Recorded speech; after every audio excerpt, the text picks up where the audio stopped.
Tuesday night, season night. Dana say, Timmy boy, tie it straight.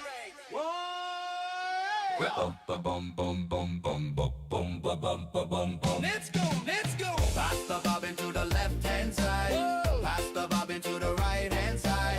TNL season 8 when we ride. Tide of flies and feel that vibe. Whoa. Tide of flies and feel that. Whoa. Yeah. Dana in the studio with that retro flow. Aviators on and the shag lights glow.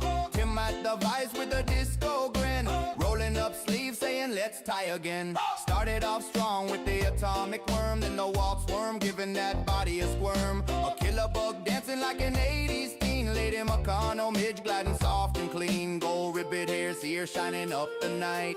Sulfur compare done looking extra bright. Better woolly bugger strutting funk on the beat. Turbo beetle buzzing like the rhythm's complete.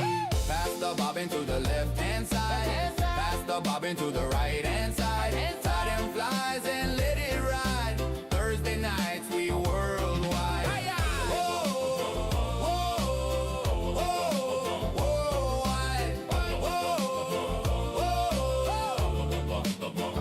Now listen up close. This the heart of the show. The TNL family everywhere we go. They shine the brightest, lift us up high. They're the heartbeat thump of every single tie. Only quality people, that's the fam we're in. Love people, catch fish, that's how we begin. Every Thursday night we gather, shoulder to shoulder. The TNL spirit just keeps getting bolder. From the first let's go to the final cheer. It's the TNL family bringing magic here. Dana and Tim keep the rhythm alive. But the fam is the reason that season 8 thrives. Way past the bobbin to the left-hand side. Pass the bobbin to the right-hand side. Tie them flies and let it ride. Thursday nights we worldwide.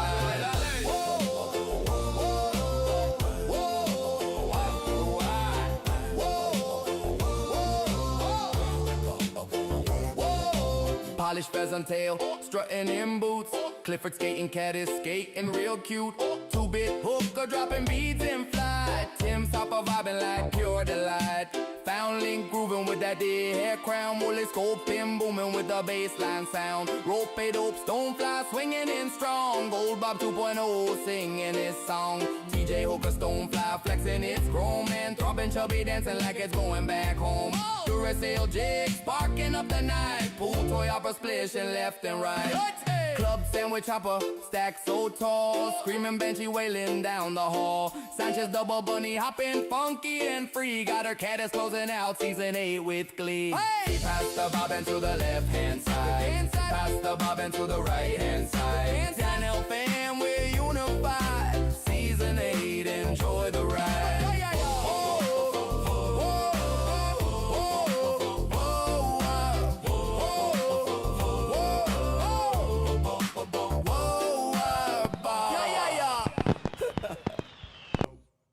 Ooh.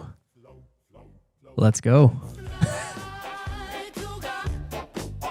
What's happening, going on, guys? fam? Season 8. Stretch it out. Season 8, episode 1. Just enjoy the tunes. Pick your goose. People are probably really confused right now. You thought you showed up to a fly tying show. Well, they did. But you got to warm up your fingers first. If your fingers aren't warm, you're going to break something. Probably your thread. And while we tie some flies, so we always start off this show. Well, not always, but sometimes. Recently, always. Yeah. Can you say recently always? Yeah, I think you can. I just did. So anyways, I'm Dana Lattery, and that's my friend Tim Hepworth. And what you're looking at right here is what we call fly toga. It is a simple way to get you and I and Tim in communication. You know, we got to open up the lines. You got to learn how to put your favorite thing, person, sponsor. These are sponsors. All our sponsors, yeah. Into the chat. And then we just race. And we do about 3 of these or 4. We'll see how it goes. And what can you win? Absolutely nothing. Absolutely nothing. But I'm telling you what, folks. It's bragging rights. Bragging rights. Yeah. And last season, I didn't win one. How many did I win last season? Tim always wins, apparently. That's what the song says. So, yeah. Gotta believe it. you got to enjoy Fly Toga. It's a great way to get started, and it's a great way for you guys to just shout out our cool sponsors, throw them in the comments. But.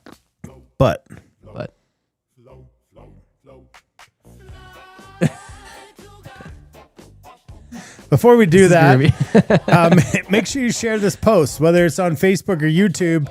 The more people that come in and watch us tonight and all rest of the 12 episodes this season, the more fun it is for everybody. So make sure you share it to your mom's page. Your grandma's knitting club would love to be in here. We met a gentleman earlier. Yes, we did. And his wife's into cricketing. He said cricketing? What does that mean? Well, it's where they cut out vinyl with the cricket machine. So, I see. might have a cricket crafts page, and she needs to know about TNL Season 8, because we are going to tie some flies. We're going to drink some beer, and we're going to introduce to you some pretty epic things. And if you are new to the show, well, only 3 of those characters on the bottom are real people. That's true. They're real. They're all real to us. And you could probably guess who 2 of them are by the looks of me and Tim. And the other one is Rayron. And there's a wizard. Yeah. And who else is in there, Tim? Oh, well, we have Miss Rosina herself over there on the left. Wow, she's an OG. Captain Clutch. Captain Clutch. He's flying his plane right there. That's right. He's doing himself some Fly Toga. So, well, before much ado about nothing, guys, you just got to write the name of the sponsor that you think is going to win this 10-second race. And you just write it in the comments. And I'm trying to look over top here. And we are doing Flyingo. You got to stay put, guys. We got some really exciting things planned for you guys. Not even the couch people know about. It's true. Flyingo. The new-ish stuff. Okay. Well, you got to make a choice. Has everybody been putting... Oh, I got to make a choice. Yeah, I'm going to go with... I'm going to go with Fish Pond. All right. I'm going with Wolf Creek Angler. All right, everybody, you've got 5 seconds, and I know we're delayed, but you got 5 seconds to... I got to make sure that stupid song that plays is muted, but here we go. 5, 4. Who did you pick? Wolf Creek Anglers. Wolf Creek Anglers and Fish Pond. All right, 2, 1, 0, and the first race of Season 8 is off underway to the races. Oh, and you said Fish Pond, right? I did. Look at that. Here we go. Oh, man, you're up there. Oh, man. Oh, there you go. TFO's No. got Fishfield.ca. Look at that. Wow. That's almost like it's Look at that. That is to be. Designated champion right there. Look at him go. He's Ben not stopping Johnson. either. We should test him for steroids. I think that's a Donovan Bailey, actually. All right, we got Canadian. more races here, and it says remove the winner from the next race, and we say no, we're gonna be fair and square.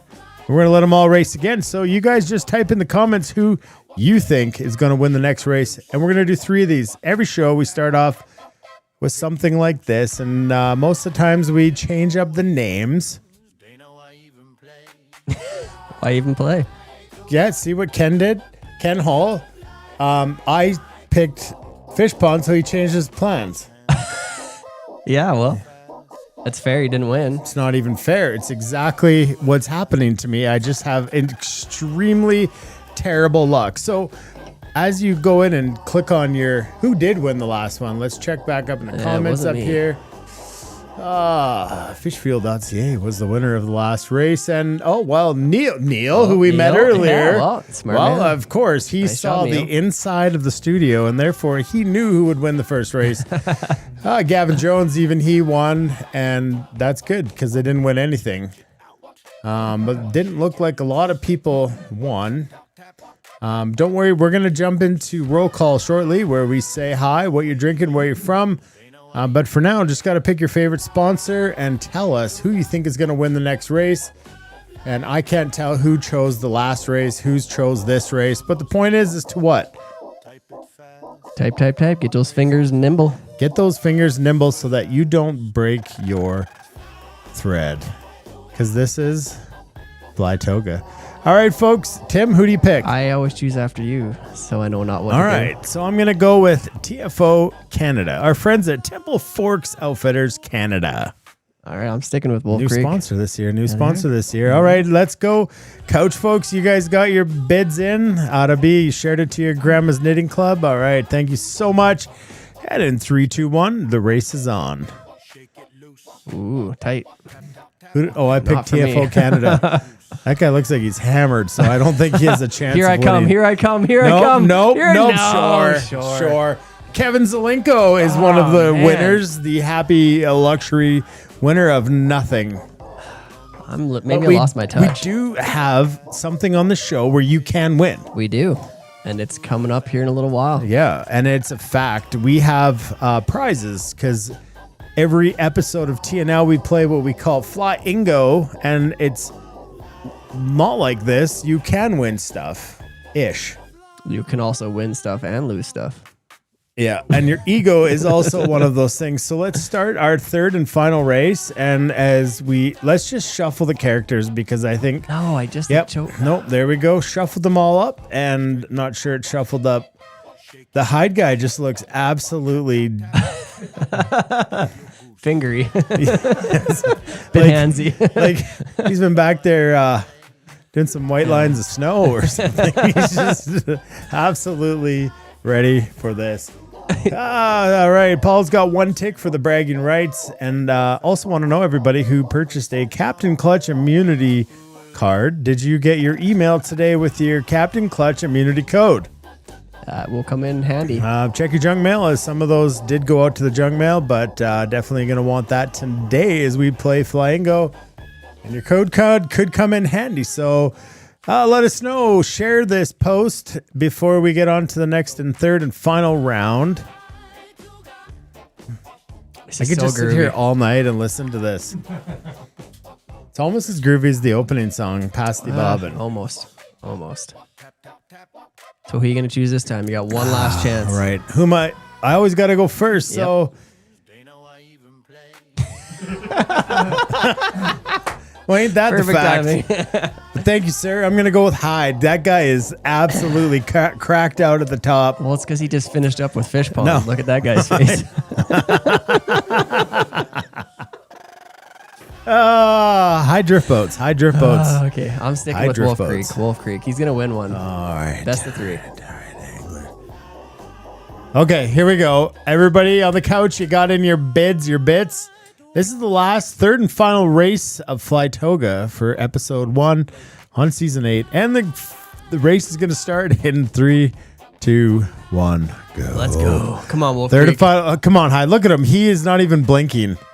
Well, I don't think I'm any falling of off them the are. screen here. Yeah, look at, yep. Oh, look. Oh, Where are they- nope. Oh, short again. I think it's been that number 4 spot the entire Yeah, night. That's the winner. Okay, now we know who to choose next time. Just let this guy have his run with the music playing. Just let him have it. How did they get faster as the race goes on?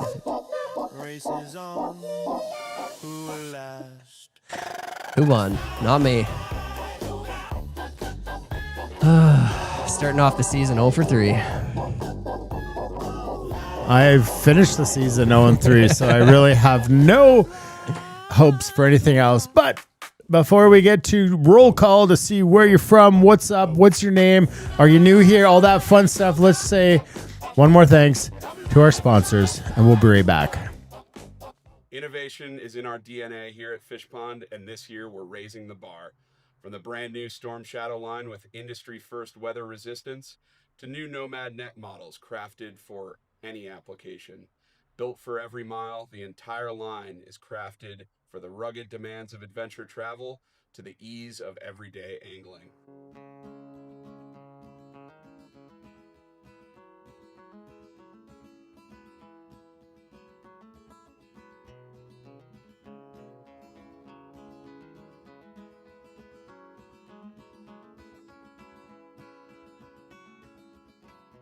Head on over to fishpondusa.com to find a dealer near you.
All right, folks. It always feels so lackluster when we show up without our fancy music and fun games and all that stuff. But what's not lackluster of this is quite simply you guys. you guys. The TNL fam, which you're formerly and currently known as. So at this part of the show, we call it the roll call. We let you know that we are doing the atomic worm and the waltz worm, or some people want to call it the sexy waltz worm. But with your packages, you can tie both. You just don't put that ribbon on and you've got yourself the waltz worm. That's true. But you want to make waltz sexy? Well, sometimes you just got to put have a a little ribbon. G-string on them. Same thing. Well, I'm glad I didn't tell my parents to watch tonight. It's not off to a good start.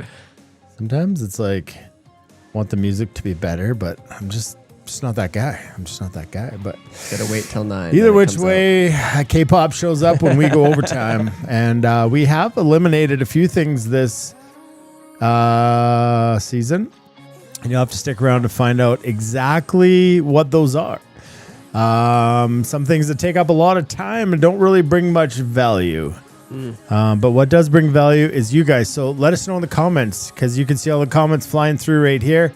Like Ron did. He says, hi from New Hampshire. And Ron, let us know what you're drinking. And I'm going to just scroll back up. And then bing, bang, boom. We're going to move. The Captain Clutch does not work from last year. And looks like we're back into the races. So anyways...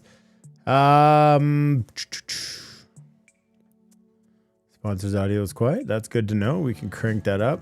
It's loud in my ears. So, all right, we got no photo mojo, which I believe is Paul, and sipping some Jim Beam on the rocks in 9 Mile Falls, Washington. Yeah, nice. John Lauren, Morris County, New Jersey, US of A.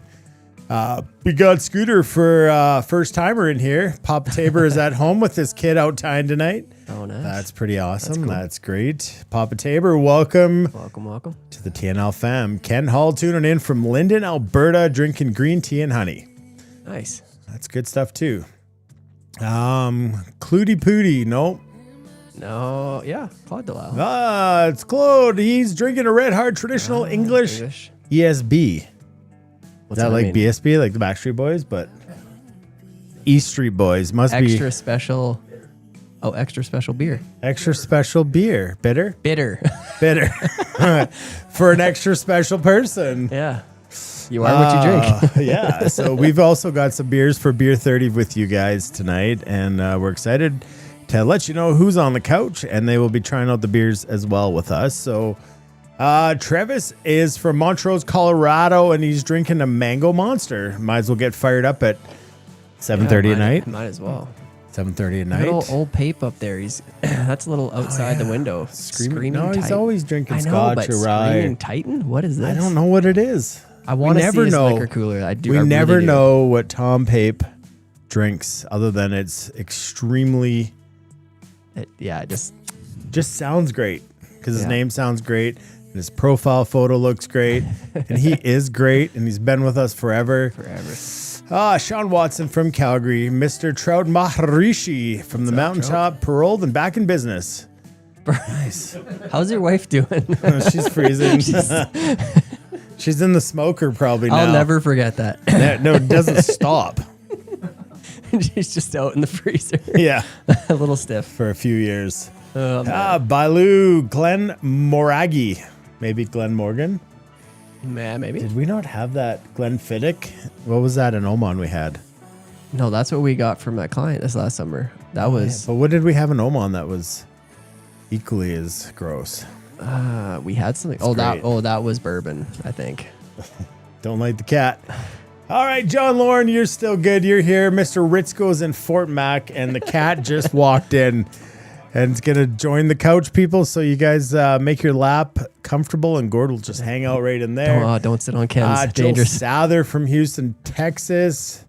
No fun drinks tonight. Well, and Mr. Marishi is drinking warm embalming fluid. Oh, Trout, it you never gotta come ends. visit It us. never ends. Truly. Tamara, happy start another season. Super excited over here with a rock star. Another person getting fired up for tonight's episode. Lots of fun things planned, and I'm going to have to walk you guys through some of the new things that we got going on. So make sure you have another device handy is all I'm going to have to say. Yes. Looks like Ray's sipping bamboo rum on ice. Bamboo is so good. Is it good? It's my favorite rum. Is it good? It's quite sweet. I got a fresh mug straight out of the Bow River for tonight. Oh, that's brave. At Adelaide. This is what's hard with Adelaide House. You got to all go in and change your names to like Andy. Andy the Hillbilly. We know Now who we it know. is. He's sitting in Bowden. Of course, working tonight, not tying. That's okay. Sipping on a margarita. Don't tell the boss or nice. the client who you're working on their product. All Yeah, not mine, right? What are you working on, Andy, tonight? Let us know.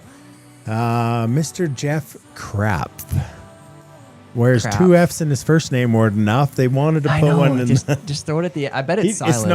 It's not even that. He just puts that in there for his username. So every episode we have to say crap. Yeah, that's tough.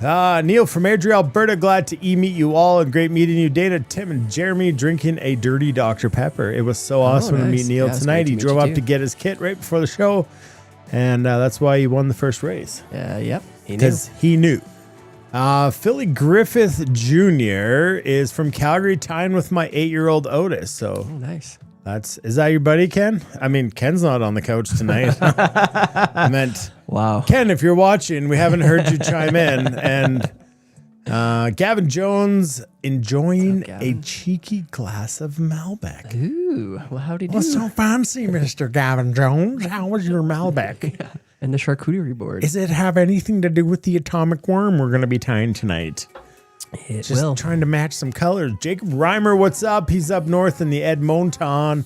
Ron from Wellandport, Ontario, drinking iced water. I don't good like for you. iced water. I like my water. lukewarm water. I do too. I like my water like I like my friends. What? Not with ice. Oh, Just thought I'd throw it out there. can't be friends with Trout then. That's right. Well, he's warm. He's drinking warm Well, and he's bobbing. warm. How does he know so much about this death stuff? Maybe he's like a mortician or something. We don't know. All right. Craig Frankie drinking Glenfiddich. There it is. Glenfiddich. Glenn's. Remember Glenn? He used to watch the show. Maybe he just turned himself into Glenfiddich and everyone's drinking him. Ron, CC, and Ginger on ice tonight. Oil fan, hi from Penhold, Alberta, having a rival trade Trapper Orange Nice. Cream Ale. That's good. Hey, this is Cam's first comment of the night. Hey, He's on a call, but be with y'all soon. nice. That's great to hear because I was wondering, we going to burn the kitty this year? Well, never Yeah. intentionally are we going to burn the kitty. happens. Travis, mom's doing fantastic. And in February, I'm going to see if she'll come on the couch. Oh, that would be You know, good. get her to take the Friday off and, bring her up to the couch and you guys can all say hi. It's tough. She's probably in bed right now, so her bedtime is usually around 7 or 8. And maybe she can just have a nap on the couch. Yeah, you could do that. Wake her Yeah, up. bring up her and James and, have a little breast cancer awareness show again and maybe try to time it around the 1-year mark. That'd be perfect. Celebrate that. I like that. It's like a birthday party, but better. For boobs. All right, Doug's already got a joke for us. He wants to know, what do you call a flying skunk? Well, he put the answer only a few comments below, so I can guess. Well, it's, let me guess, smellicopter. What a great guess. Hey, All right. I don't know how to change my name. I don't either. I think you got to go to the registry and get married or something. But Oh, probably. all right, Gary Durfee. I can read here, and I'm trying to read through the camera, and I can't. And it's like, Well, you got lots of options. I know, Choose one. I know. I'm just trying to be better. I got this too high. I need to bring it low. New stand, new this, new that. All right, don't go anywhere because, guys, this year Flyingo is different and hopefully better. Yeah. And maybe it crashes tonight. We don't know, but you have to have faith and you got to believe in technology. And some of you are going to hate me, and some of you are going to berate me. but hopefully But it would behoove you. it would behoove you to stay tuned because I will walk you through exactly how to play this beautiful game. Dana, do you have a black sensor bar ready for this season? Oh, that's a good idea. Do you? No, he wants like for nuts, not for words. He wants like a beep, like a Yeah, just a black. no. What's wrong with a white sensor bar? I'm just saying. Anyways, let's keep. Great tunes I got picked up. Well, on that, folks, we might as well head over and check out who is on the couch tonight since Let's do they it. are also here drinking something. And then we're going to go say hi to them. And then we're going to go over and do beer 30, get a beer going.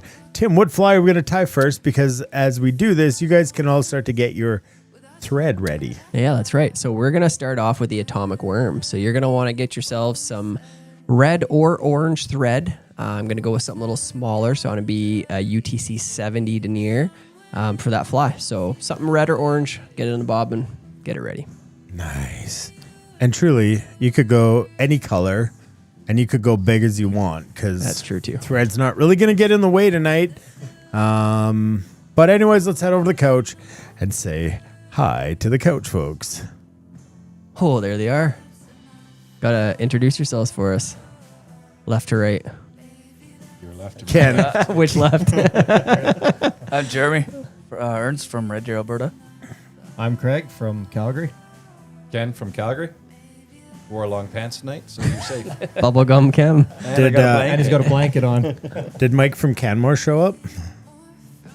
Mike from You Canada. guys never heard that before? What? It's like all over. It used to be a thing, like on Calgary radio stations. I don't know what you're talking about. Oh, You listen Come to on. different radio stations, I think. Is it like the Mike oldies from Canmore. station? anybody in here heard of Mike from I'm Mike from Canmore. I'm No. confused by the accent too. I don't know. I was too growing up. That's the Canmore accent. Mike. Someone in here has gonna heard of Mike from Canmore, and I will wait for that person. I hope there is a Mike from Canmore. Yeah, That's there watching. probably is. We do have people from Canmore in here. Bag said he's busy tonight. Hope you're doing well, and chime in and say hi. Well, What's up, Jace? Bags, you didn't get a kit this year.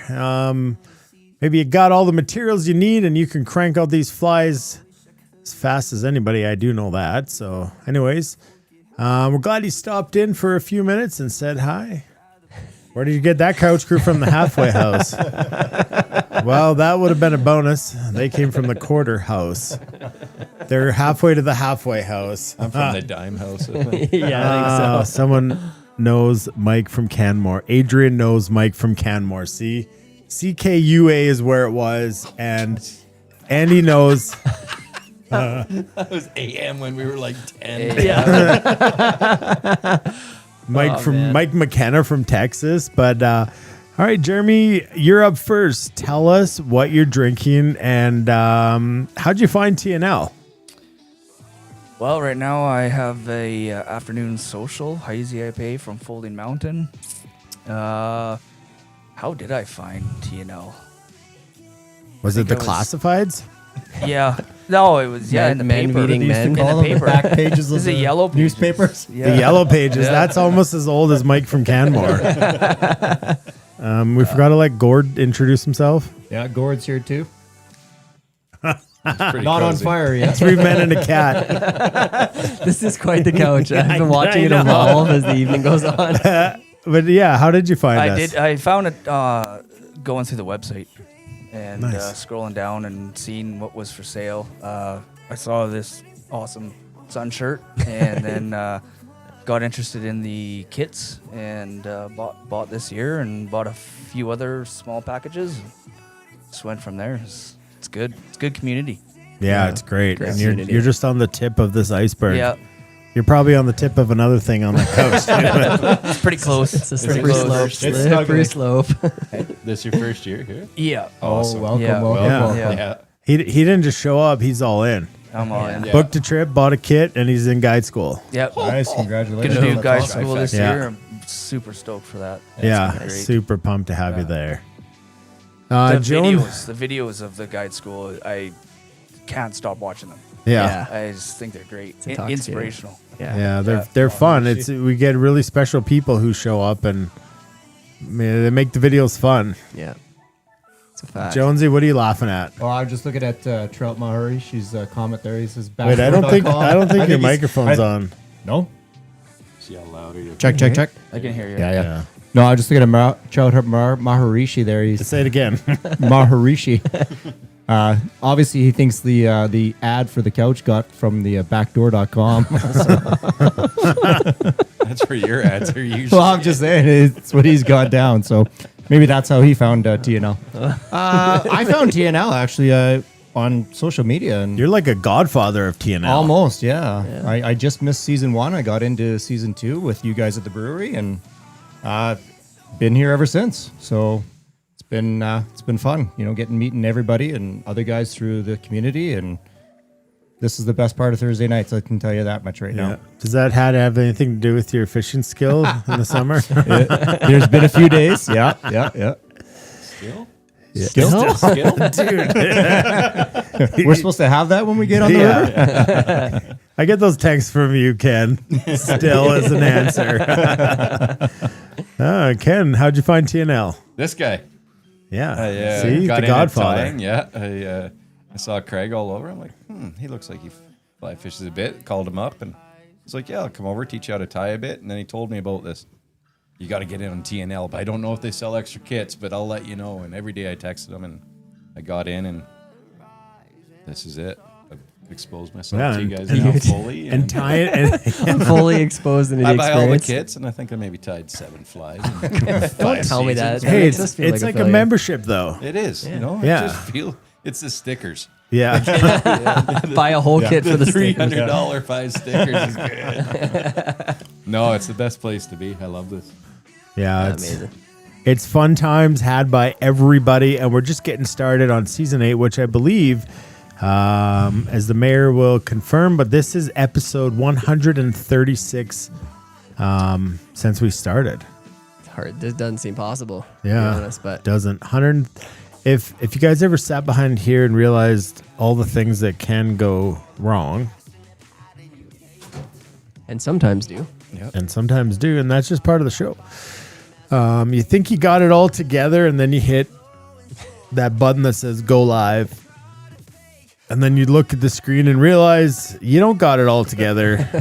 But then what we realized quickly was that's what makes Thursday Night Live what it is, because 0% of us are halfway perfect, and when it's a place that we can all be just as average as the next guy, it's a fun place to hang out. So Absolutely. having said that, we do get pretty judgy around here Yeah, sometimes. when it comes to beer, because truthfully, we have no idea what we're talking about, except the fact that I had to shrink the couch, guys, because things pop up here and you kind of got in the way. But this segment of the show is called Beer 30, and we're super excited to announce that our friends Shore are back, and also TFO Canada. Yeah. So interesting thing. We're going to talk about it here. We're going to try to answer any questions that we can within our scope of knowledge. But some of the questions about, Tim, you want to grab the first beer? I think it is called the Sunshine Rain, maybe the green can. And I got some cups there, and you can give those guys, if they each want their own, there's enough. I mean, you can share one there. That works too. The shirt is like a sun shirt. Rather cold. So TFO Canada. So TFO Canada was based out of Calgary, Alberta, Canada. So the distribution was located in Calgary. And so TFO was purchased and moved out east as the distribution side of things. And guys, don't try those without us. We can share, or do you want to? I want to share. Okay. Anyways, and what I can promise you, because there was a little bit of hostility and there was a little bit of unknown from the local clan in Calgary about TFO kind of quote unquote moving out east. But I can promise you that we've been working with Shore and the company that has purchased TFO Canada and moved it out east. And there's nothing but phenomenal things coming your way, because It is a younger, energized group that is down to growing the brand and also growing the customer service. So, when they approach us to kind of be a part of the show and, listening to them chat about what was going on and the good things and the big things that they had planned, we were all in. It was exciting to see kind of, TFO, I think, is kind of slowed down a bit in probably the last, 8 to 10 years.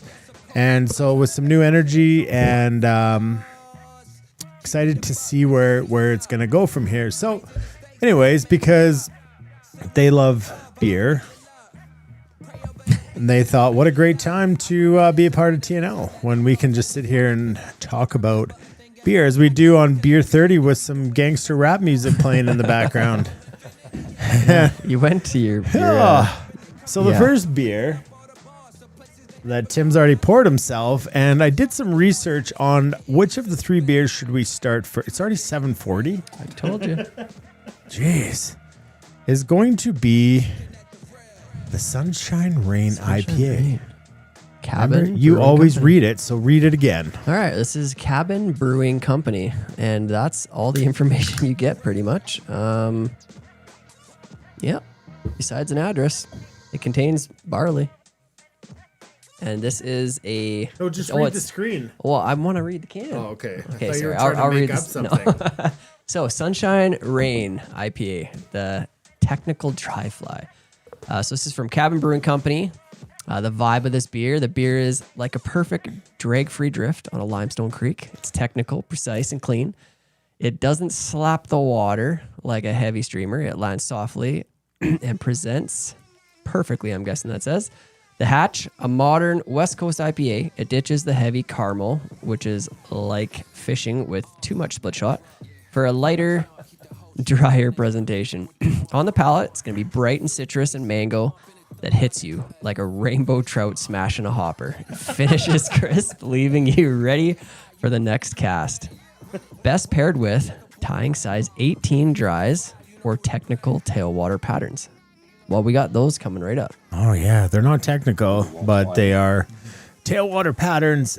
Questions come in about somebody asking about, just want to answer these questions. So what we do here is we try the beer and then Tim and I rate it. And we have a ranking scale of 1 to 5. And we don't always agree, and that's a good thing. And then we get the couch guys who are in small print there. They're going to chime in with their views. So questions about the rod repairs. Let me do my best to answer that after I try this beer. All right. You ready?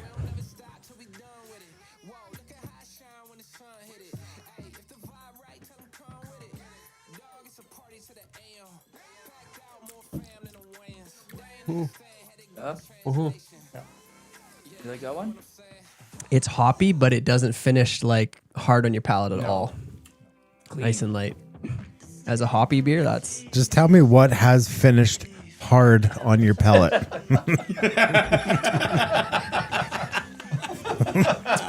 I plead the fifth. Just asking for a friend. Just And my friend's name is Trish. fuck.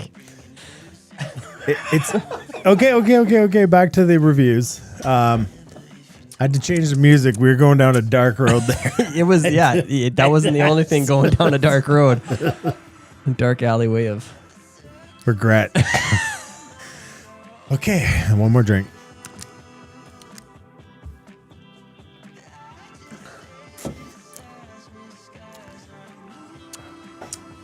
I'm going to say that I am not a fan. That actually really shocks me. I feel like I thought I knew what your it's palate like enjoyed. it's not leaving my mouth. Really? Yeah. Sometimes you don't want it to, though. You want it to linger. You gotta you just gotta take that extra flavor. I disagree. I think that this one is, as a hoppier beer goes, it's pretty good. I don't think. What do you couch guys think?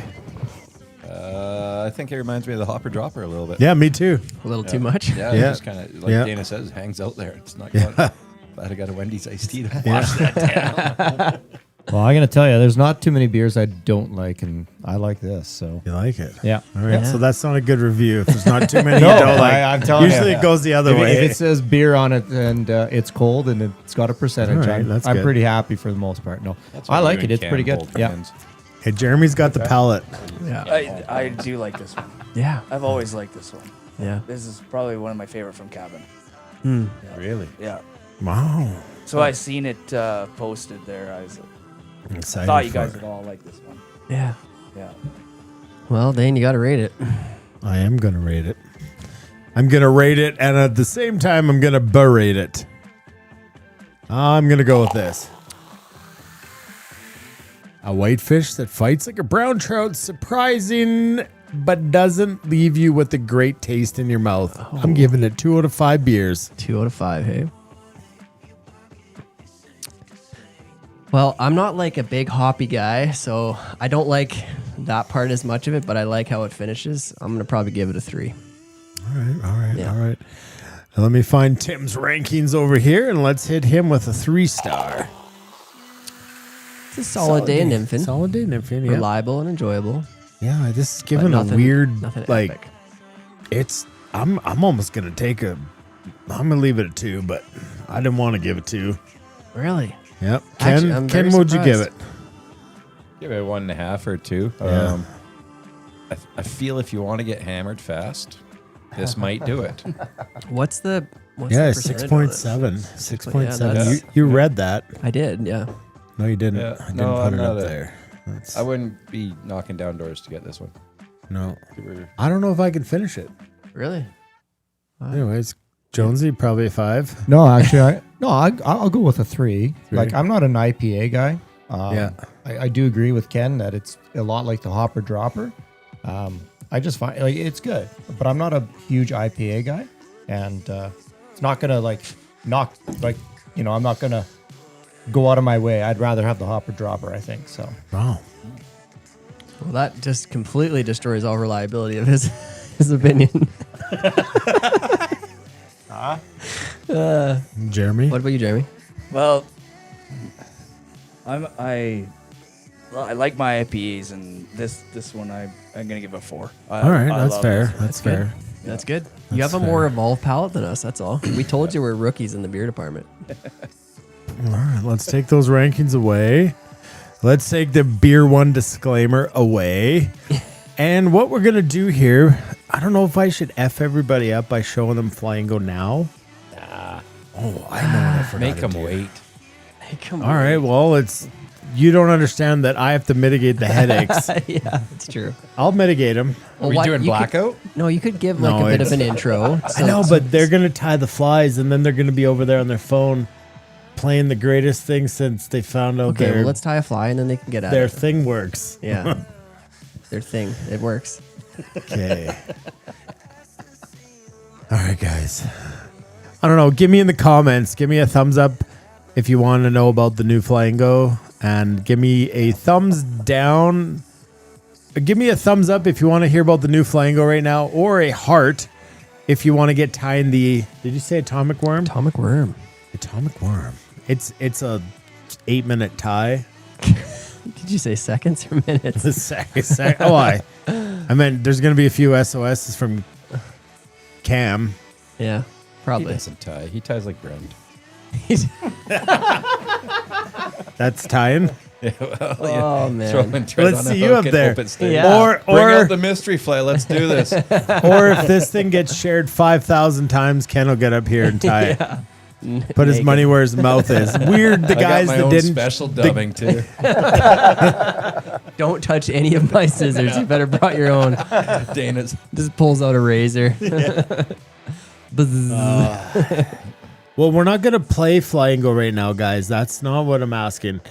It's Let's if you do it. you Dana. gotta learn what it is, because it's gonna take everybody a little bit of time to get. I think you've already made up your Acclimated. mind. Just Yeah. tell No, them. look, I'm just. No, but it's a split decision. There's one heart. Some people don't even have the right instructions. They're going thumbs down. So Ask the new guys. we need to Yeah. give them time. Look, let's start right here. Comments start with can barely see that thumb up. Then Travis gives a heart, thumb. Hey, Otis, what do you want to see? Flamingo? Give the people what they want. We don't know, but Well, it appears to be the flamingo. okay, we'll tell them. One share, only 4,999 left. You guys want to see You're saying there's a chance, Adrian. Yeah. Thumbs up, I know. But the truth is, Tim, I don't know how to do this. That's why I'm doing my best. But the guys on the couch don't even know anything about it either.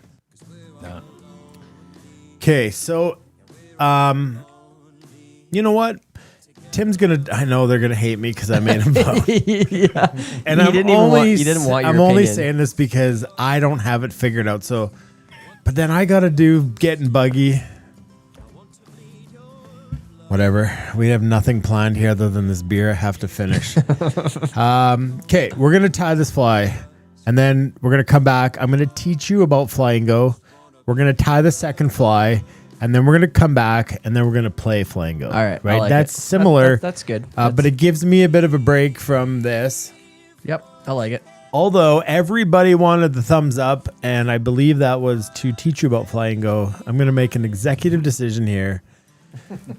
You just like just like Overruled. the wife that's here. like, what do you want to eat?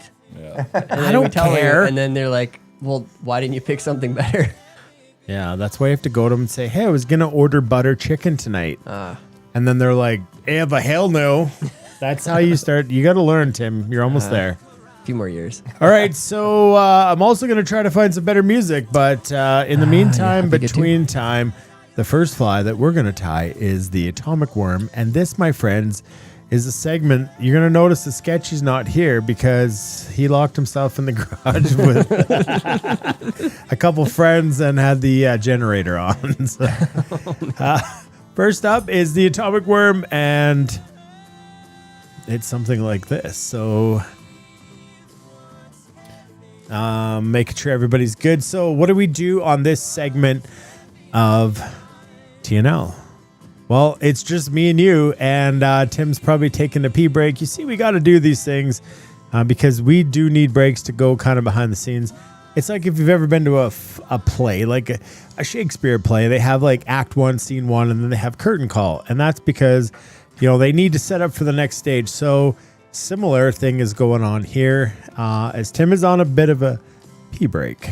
But yeah, what we're going to do is always teach you guys about the flies that we're going to tie, because if you can tie them but you don't know how to use them, well, then you're like Ken. You just have a box full of flies or material that are essentially useless. So feel free to ask questions. I can see your comments here, sort of.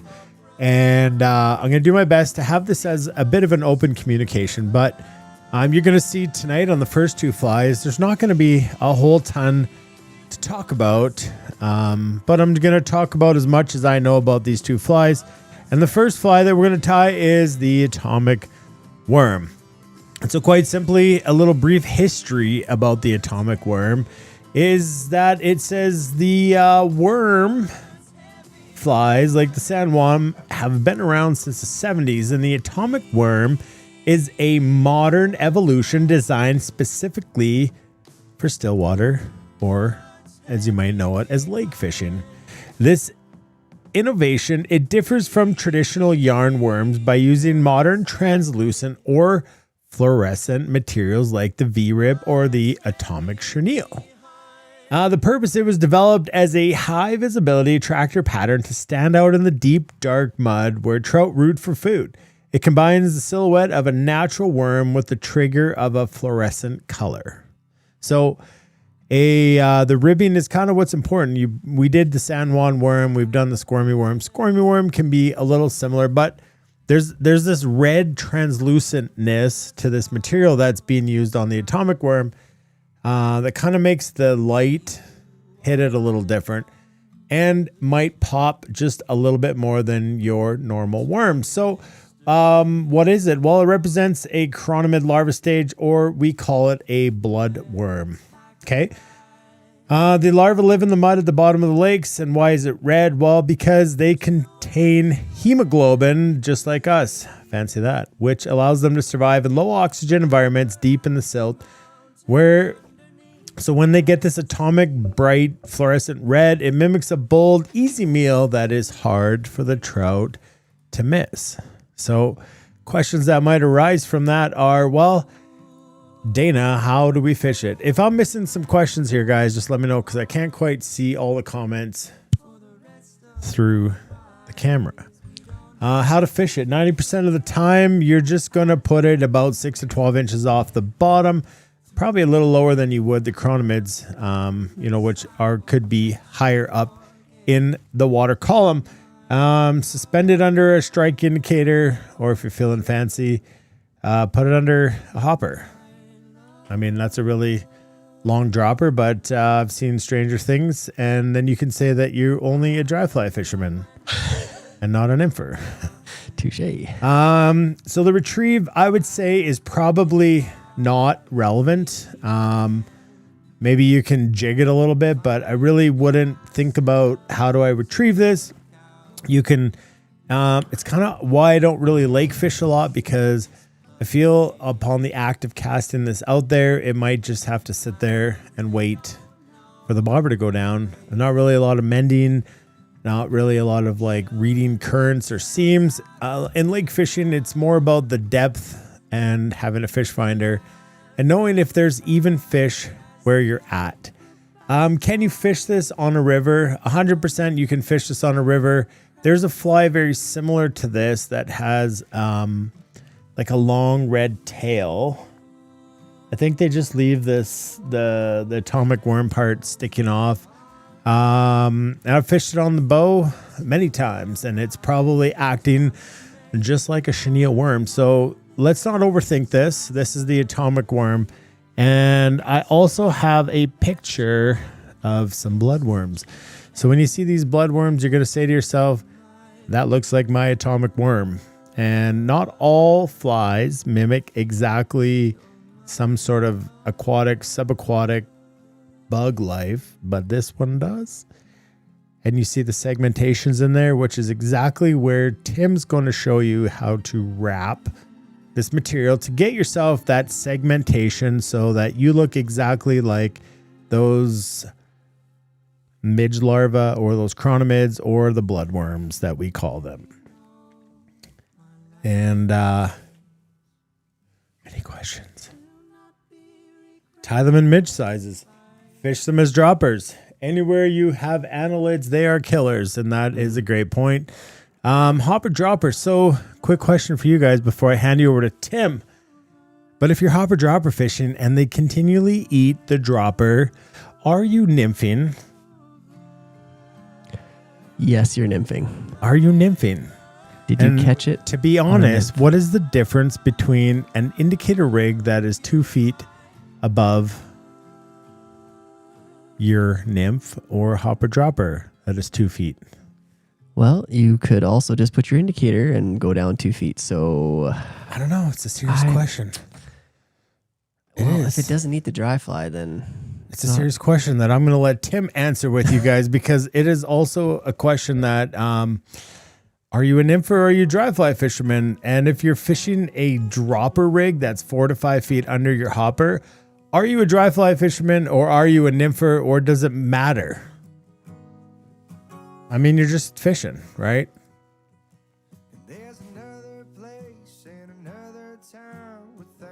Yes, this is a good question.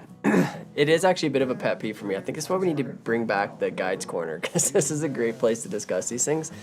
But yeah, I mean, for me, if you're doing that, cause we see it a lot. There's like this stigma behind, oh, but I'm already dry fly fishing. You're still nymphing this earlier in the season, but they're dry fly hopper dropper fishing at like 5-6 feet below their hopper, and they're catching them on the dropper. That's nymphing as far as I'm concerned. But anyways, topic for another time. So we're gonna get after this atomic worm. Fairly simple pattern, and as we do every year, we're gonna see a bit of a ramp up throughout the flies this season. We're starting off with some fairly simple flies to kind of get the old fingers going again. And then we are going to get into some not super technical, but more technical techniques in the tying part coming. Even next week, we've got a couple of, well, one that's a smaller dry fly, which will be a little newer to you guys as well, tying dry flies in that size. But this is a ramp up. We're going to do some review, going to maybe even over teach some of this simple stuff for those who are new and are joining us. We want to make this full encompassing for all levels. So we're going to start nice and simple. But with a pattern like this, it's not something that you're not going to use. It's fantastic. So go ahead and grab your thread. We're going to be using, like I said, hopefully some red or orange, and you'll see why that's fairly important coming up. But if you don't have red or orange, don't freak out. Any color of thread will do. Your red atomic worm just won't pop quite the same in color as if you use thread that's a little brighter. That's the only difference. So let's head on over to the vise and let's get this one started. So I'm gonna go ahead and pull this guy out of the vise, and I will get my next hook placed in the vise. And so you're gonna see the type of hook that we're tying this on, and you can tie the atomic worm on so many different types of hooks. But what we've chosen for you tonight is this. It's like a caddis pupa hook, so it's a very curved hook, gives lots of access back into the bend. And when you tie a worm, not very often do you see a worm look perfectly straight in the water. They've always got a squiggle or a turn in them. So when we tie them on these curved hooks, we tie deep into the bend so that we get that appearance of some shape on the worm itself. So that's why we're going with this hook today. We're tying this on the worm side of things. For a bloodworm, this would be quite large, but overall for a worm, it's quite small. So just take that as for what it is. You can tie it in lots of different sizes. I like this even a little bigger than this, but a true bloodworm would probably be even slightly smaller. So let's go ahead. We're going to grab our red thread. Like I said, I'm using some UTC 70, and this is red, although that looks fairly orange in the camera there. We're going to start our thread just slightly behind the eye of the hook. We want to leave about an eye length worth of space behind. So as always, the only way we're going to get these wraps to secure our butt end is to pull it over top and then wrap back over top of itself. That's how we're going to start that thread. You can see I'm working over top of that piece of thread that's going to secure it down. And I can come in, trim out that tag end. Now this is a very simple pattern. We don't have a lot of materials here. We basically have our thread and one other material. Now this ribbing material, vinyl rib it's called, it comes in a few different shapes and sizes. What we've given to you tonight is actually my favorite. It's perfectly round. Okay, you can see that doesn't have a flat side on it. Some ribbing that you buy comes with one side is flat, and that's designed just to teach you tie it in backwards, so when you do your first wrap, it starts to make the round wraps look more real and segmented. But this stuff is a dream because you don't have to do that. It's nice and simple. We're going to come in and we're going to tie this in kind of right where we started our thread. So I'm going to work my thread back down towards the eye slightly. I want to tie this in on the near side of the fly, meaning towards myself. So I'm going to come in here, lay this material on the close side of the fly. I'm going to leave a little bit of a tag edge or end there. I'm going to take just a couple wraps to kind of secure it. And then I'm going to pull back on this slightly just to get that tag end down where I want it. It's going to secure up on top, and then I'm going to start pulling it back towards myself. And I am actually stretching this a bit. I'm just going to make sure that butt end's good and secure. And now I'm actually taking this, and it's a little bit stretchy. If you pull on it, you can see it moves, and it actually makes it a little thinner. I'm pulling it pretty tight as I start wrapping back down the hook shank. Now I'm going to continue this all the way fairly deep into the bend. And this red thread, because this is slightly translucent as you can see, the red thread is what's going to show through underneath it. That's why I like to use the red or the orange, because it kind of maintains that proper color as we wrap this back up. Now I'm going to take this quite a ways into the bend, about as much as it'll allow me with my vise there. And now as I come back up with my thread, I just kind of want to make sure that I cover up all of that hook shank with color. Just using that thread to be my color, the underlay as I move forward. You don't have to worry about it creating extra bulk. It's thin thread and the bulk doesn't really matter here. Once I get up to just ahead of where I tied it in, I'm going to throw what I call a half hitch. So that's just a simple overhand knot. I'm just placing 2 fingers on my thread, crossing it over to make an X, and then slipping it over the eye. Pull that down and tight, and that just creates a knot. It's the save button. So now if I took pressure off of that thread, nothing's going to come undone. I can go ahead and set that over in my bobbin cradle, or you could just let it hang below. I just like to put it over here. It makes it a little easier for the wrapping process. And now I'm gonna go to my vinyl rib material.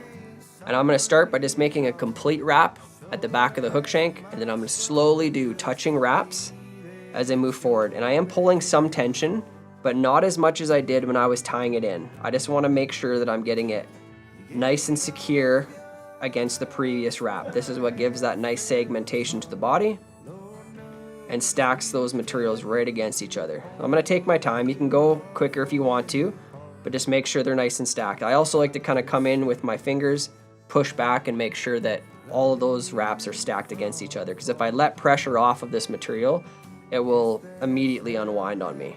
It's got a bit of a memory to it. So same thing when we tie it off, we gotta be making sure it's extremely secure so that it does not unravel on us.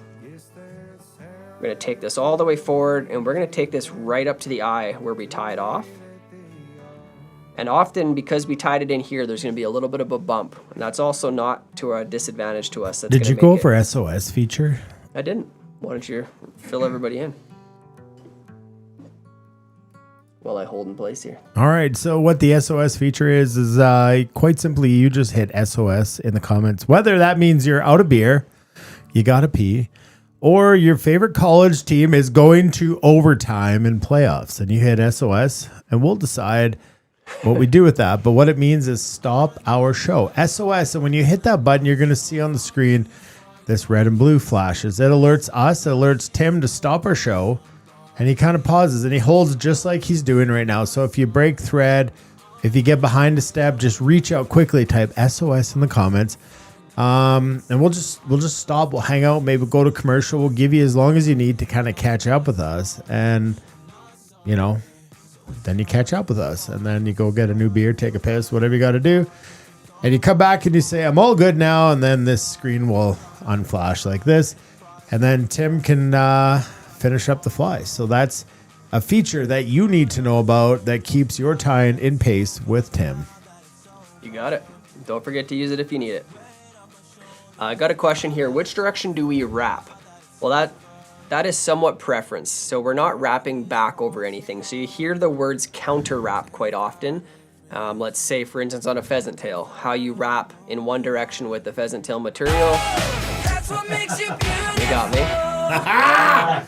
You did it, and I didn't even have to do it. I know. I had to give you one for free.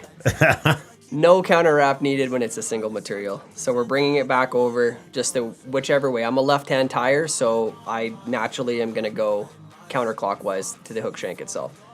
Doesn't really matter though. But nice setup. Who was that, Paul? You got me good. Which direction do we wrap? Yep. So now we're just going to finish this off. I'm going to do one more wrap so it's right up behind the eye, leaving maybe just a little bit of space as I do need to tie it off. I'm going to bring my thread back in here. Now, always important when we're finishing off a fly of any kind or a material of any kind, we need to secure that material. So we do that by taking thread wraps both behind and in front of the material. So I'm going once behind, once in front, and I'm going to repeat that a couple times. Definitely kind of overdo it with a material like this because I do not want that to come unraveled. And then once I take the pressure off of the material, if I see that it's not loose or wanting to unravel, then I know I'm probably good to trim it out. I'm going to come in here with my scissors. I'm going to pull a little bit of tension on here so it thins it out, and I'm going to snip that off.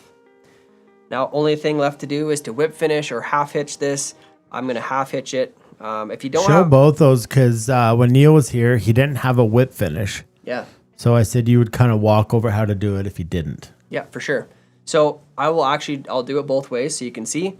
But a half hitch tool, this is an actual manufactured half hitch tool. This one's by Umpqua, but it's something that just has a hollow end. This one has two different sizes depending on the size of the hook eye. And what I'm going to do with this is I'm going to pull some extra thread off. I'm going to lay this tool on top of my thread. I'm going to wrap around it twice, slide it until I get the end hole of this device up over the eye of the hook, and then pull that thread off, and it's just going to slide right off, and that creates a knot. If I'm going to do that, I'm going to do it a couple times. If I'm going over to my whip finish tool, this is a skill that you got to watch it a few times to really get the hang of it. Okay, this is what our whip finish tool looks like. I know it's kind of a funky looking tool, but I'll try to explain this to you quite simply. If we're using this And also, to clarify, you don't need an actual whip finish tool. You also could literally take a pen and pull the centers out of it, and then it's a hollow surface to work with, straw, anything. Here's an example, right? So if I got a pen like this, I pull this out. So I have a hollow tip. That's every bit as usable as the whip finish tool. Okay, does the exact same thing. You just need something hollow to work with to make it work. Now, if I am going to use a whip finish tool, most of them have a fairly similar shape to this. This is kind of the most standard looking one. I'm going to come in with my claw end, okay, the claw being that tip there. I'm going to come in and I'm going to stab it on the thread. Okay, I'm going to grab that connection. Then with my bobbin hand, I'm going to wrap it around that little divot right there. Okay, so I stab, wrap it around the rivet, and then I'm pulling with my bobbin hand to make that slide forward and twist. And if you can see that there, that creates like the number 4, okay? The number 4. Then I slide this bobbin thread down to the eye, and then this tool is designed with the handle so that it just rotates. And I'm gonna rotate that 3-4 times. Then I go back to that butt section here. I'm gonna slip the thread off of it. And then I use this nice hook point to direct the thread right down to the eye, slip it off, pull that thread tight. Okay, so again, that's a stab, wrap, twist forward, get my number 4, wrap a couple times, slip it off the butt section and off the claw. Just like that. And now that is more than secure, that's not going anywhere. But a fly like this, guys, is one of those patterns that it's a very durable material. This is like a synthetic plastic material. You should be able to catch many fish on that. Probably the hook is gonna rust out before the materials fall off. Now, one way to make sure that's the case is I'm gonna come in here with some, this is Bone Dry by Solarez. It's a UV resin. I'm gonna come in and just put just a very small amount right on those thread wraps. You're gonna see me use this a lot this season. You probably know I love this stuff in the past for lots of things. Uh-oh. You know what that means. And now everything makes sense in the opener of the show. There she is, our girl. Light her up, Timmy. Rosina. She needs her spotlight. Here we go. And we're just gonna cure it. Oh, she loves it. Rosina is in the house. Typically, she crashes the show, but not tonight, folks. She dances for you and Tim. I love her. Anymore. There she goes. Just like that. She's not wanting to stop. No. And that's There you go. Rosina. She's been around since the beginning. She has. She was hard on the show for a while, but that's your bloodworm, guys. Philly Griffith Jr. Snap my thread like a gorilla on the whip finish. I'm trying to read the rest. Is it game over if you break the thread while finishing? No, just get that resin on there. No, or just hold the start your tag. thread again. Yeah, and then just wrap it back. You can wrap it. You can make that bulk huge on this because it's not going to be an issue. Not going to affect the pattern at all. But that's a great question. Actually, on the next fly, I did that midway through. It's no big deal. Just restart your thread. As long as you still got some tension, the material hasn't come off, and you're good to go. Yeah, so say right now, say your thread was broke. Yeah. Restart it. Just as easy as that. If my thread broke, I'm going to come back in here. I'm going to restart my thread. You might just have a little... you've restarted your thread. You can go back up on the synthetic material, the atomic worm ribbing. Yep. And just pretend your thread's going again. Just like that. It's no big deal. The problem you might face is that ribbon might start to unfold on you. If it does unfold, Then you just it is wrap maybe back and bring it back. a little tougher, but not totally game over for sure. All right, who is AET La House? Atella House. AAT Laos. I'm not sure. I know my camera's wrong because I can always see the comments. Yeah, we need to lower it so it's shooting up at you Yeah, I know. next time. You can only do so much, folks, and then it all goes to the beans. Feels like I'm crammed in a closet. But that's the atomic worm. And in your kits, we didn't even talk about our kits. Why don't you talk about the kit a little bit? Yeah, Because it's great. that was kind of a misstep. Yep, that is true. So if you are tying out of your Season 8 kit, it's going to look something like this, okay? So every night that we show up on the show, and I should say also that if you aren't tying out of the kit like this, you may have also got these individual kits, which we also sell as well. and you would just follow that link and it'll take you to a video of us tying it, or you head on over to the website to grab the materials. Everything is right there always for you to use if you don't have, if you aren't tying out of our kit specifically. But if you are tying out of our kit, all you're gonna do is each night you're gonna open it up. You're gonna see all these different kits in there for each episode. Okay, so I tied out of this one tonight is the episode 1. Okay, so you're gonna go in there, there's gonna be 2 patterns. Each night we tie up 2 different patterns. So tonight we have as well the sexy waltz like we talked about earlier. And it's very simple. When you open this up, you're gonna see in each of them they have, each package has a white label like this. Let's see if I get that to focus. There it is, atomic worm, size 10. Why does it say number of dozens, 6 pieces? It's not 6 dozens. No, but you 6 can order pieces. them. But what 6 does it pieces. mean? 6 pieces. 6 pieces. It means that out of each of these kits, so there's 2 kits in each episode, but there should be enough material for you in there to tie at least 5 of these, and you already get one pre-tied like this. It's already tied in your kit, and you should be able to do 5 more. In my opinion on this one, you should be able to get about 8 to 9 flies out of it if you used your material conservatively. And that's kind of how it goes with most of our kits. Even for instance, on the next one, the waltz worm, we give you this much dubbing. Well, that's about enough dubbing to do probably 50 of these flies. You just have to go grab some hooks and beads. But that's how the kits work. Very, very simple. Lots of material to get you through, hopefully up to about 5. And that is a bit discretionary because sometimes when we're learning, we use a little bit more material than we're supposed to. But it normally is going to get you around that 5 flies tied. Plus, we're going to already have 1 pre-tied for you in that kit. And then when we go to next week, no change. You're just going to grab the one that says episode 2, and you'll have both packages in there as well for the next 2 flies, and so on and so forth. Easy peasy. Yeah, and so Finished your beer. Great job. well, half of what's in there, and I'm just hammered. 6.7, folks. 6.7, as the kids would say these days. 6.7, 6.7. Why do I look so pasty? Well, it just I gotta be more tan than you. no.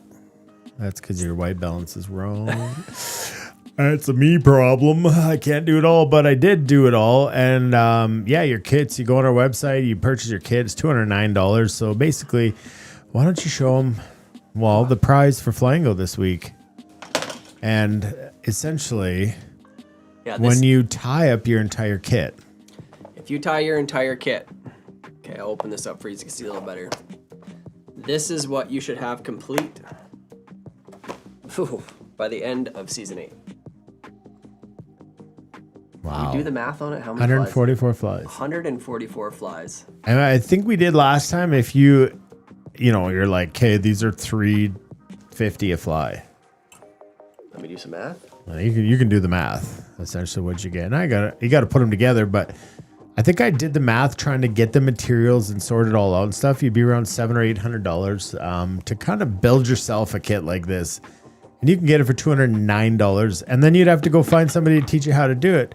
Or, scrounge around on the YouTube to find all of these patterns, which you can. Or what happens tonight at 9 o'clock if you didn't follow along here. Quick ties. Quick ties.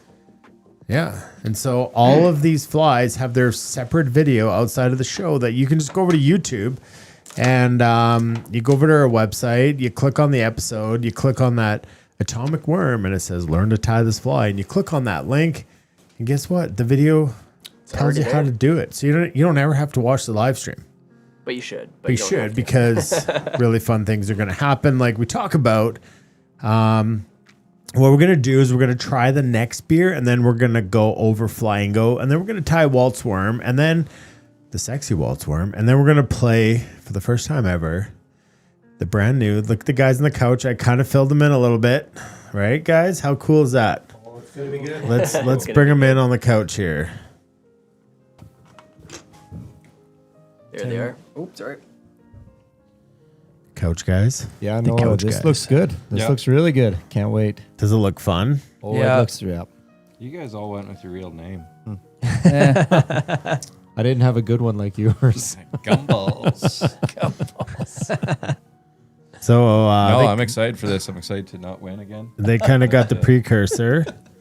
And what's fun about that is tonight is going to be. I'm going to hand that to Jeremy. Oh, he can have mine too. Tim, grab the next beer, which it's not the short can. It's the bottom middle. Yeah. You can hand that to the coach guys too. Oh, what's fun about this, guys, is I've been working frivolously and hard and trying to rebuild the experience of Flyingo from the ground up, because Flyingo is unique to us. No other platform plays bingo in the fly fishing sense, and thanks to our awesome friends at Fish Pond. And so, yeah, the program has been built from the ground up, and we're going to find out tonight if we can break it. And if we break it, we break it. I've tried to test this as many times as I can, and I mean, it is what it is. If we break it tonight, we break it tonight, and then I try to fix it for next week. And if we have to go back to the old school way, then so be it. But I do not want to do that. But first, I'm going to tell you, you're probably going to need another device, because this is an interactive game. Okay, it's not just print out your Flyingo card and put it on your desk somewhere and hope you win.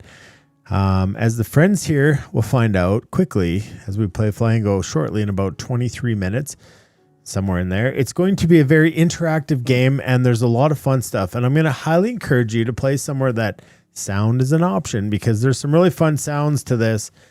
But we're going to go over that. We're going to jump into beer 30 here. We're going to try. I think he's understated this a little bit, the amount of work that went into this. And he's gonna want the credit if it succeeds. Oh, I see. No, I see how like it is. to build up. Yeah, he built an incredible program from. You're not a computer programmer, but Oh, I can be. you figured it out. If we need it. Pretty epic. Yeah. So There's a question here. What I'm not is a DJ right now. Some bad music. So Mitchell's asking, great Mitchell. show, guys. What I did, question. I forgot to talk about the rod repairs. Well, that's true too.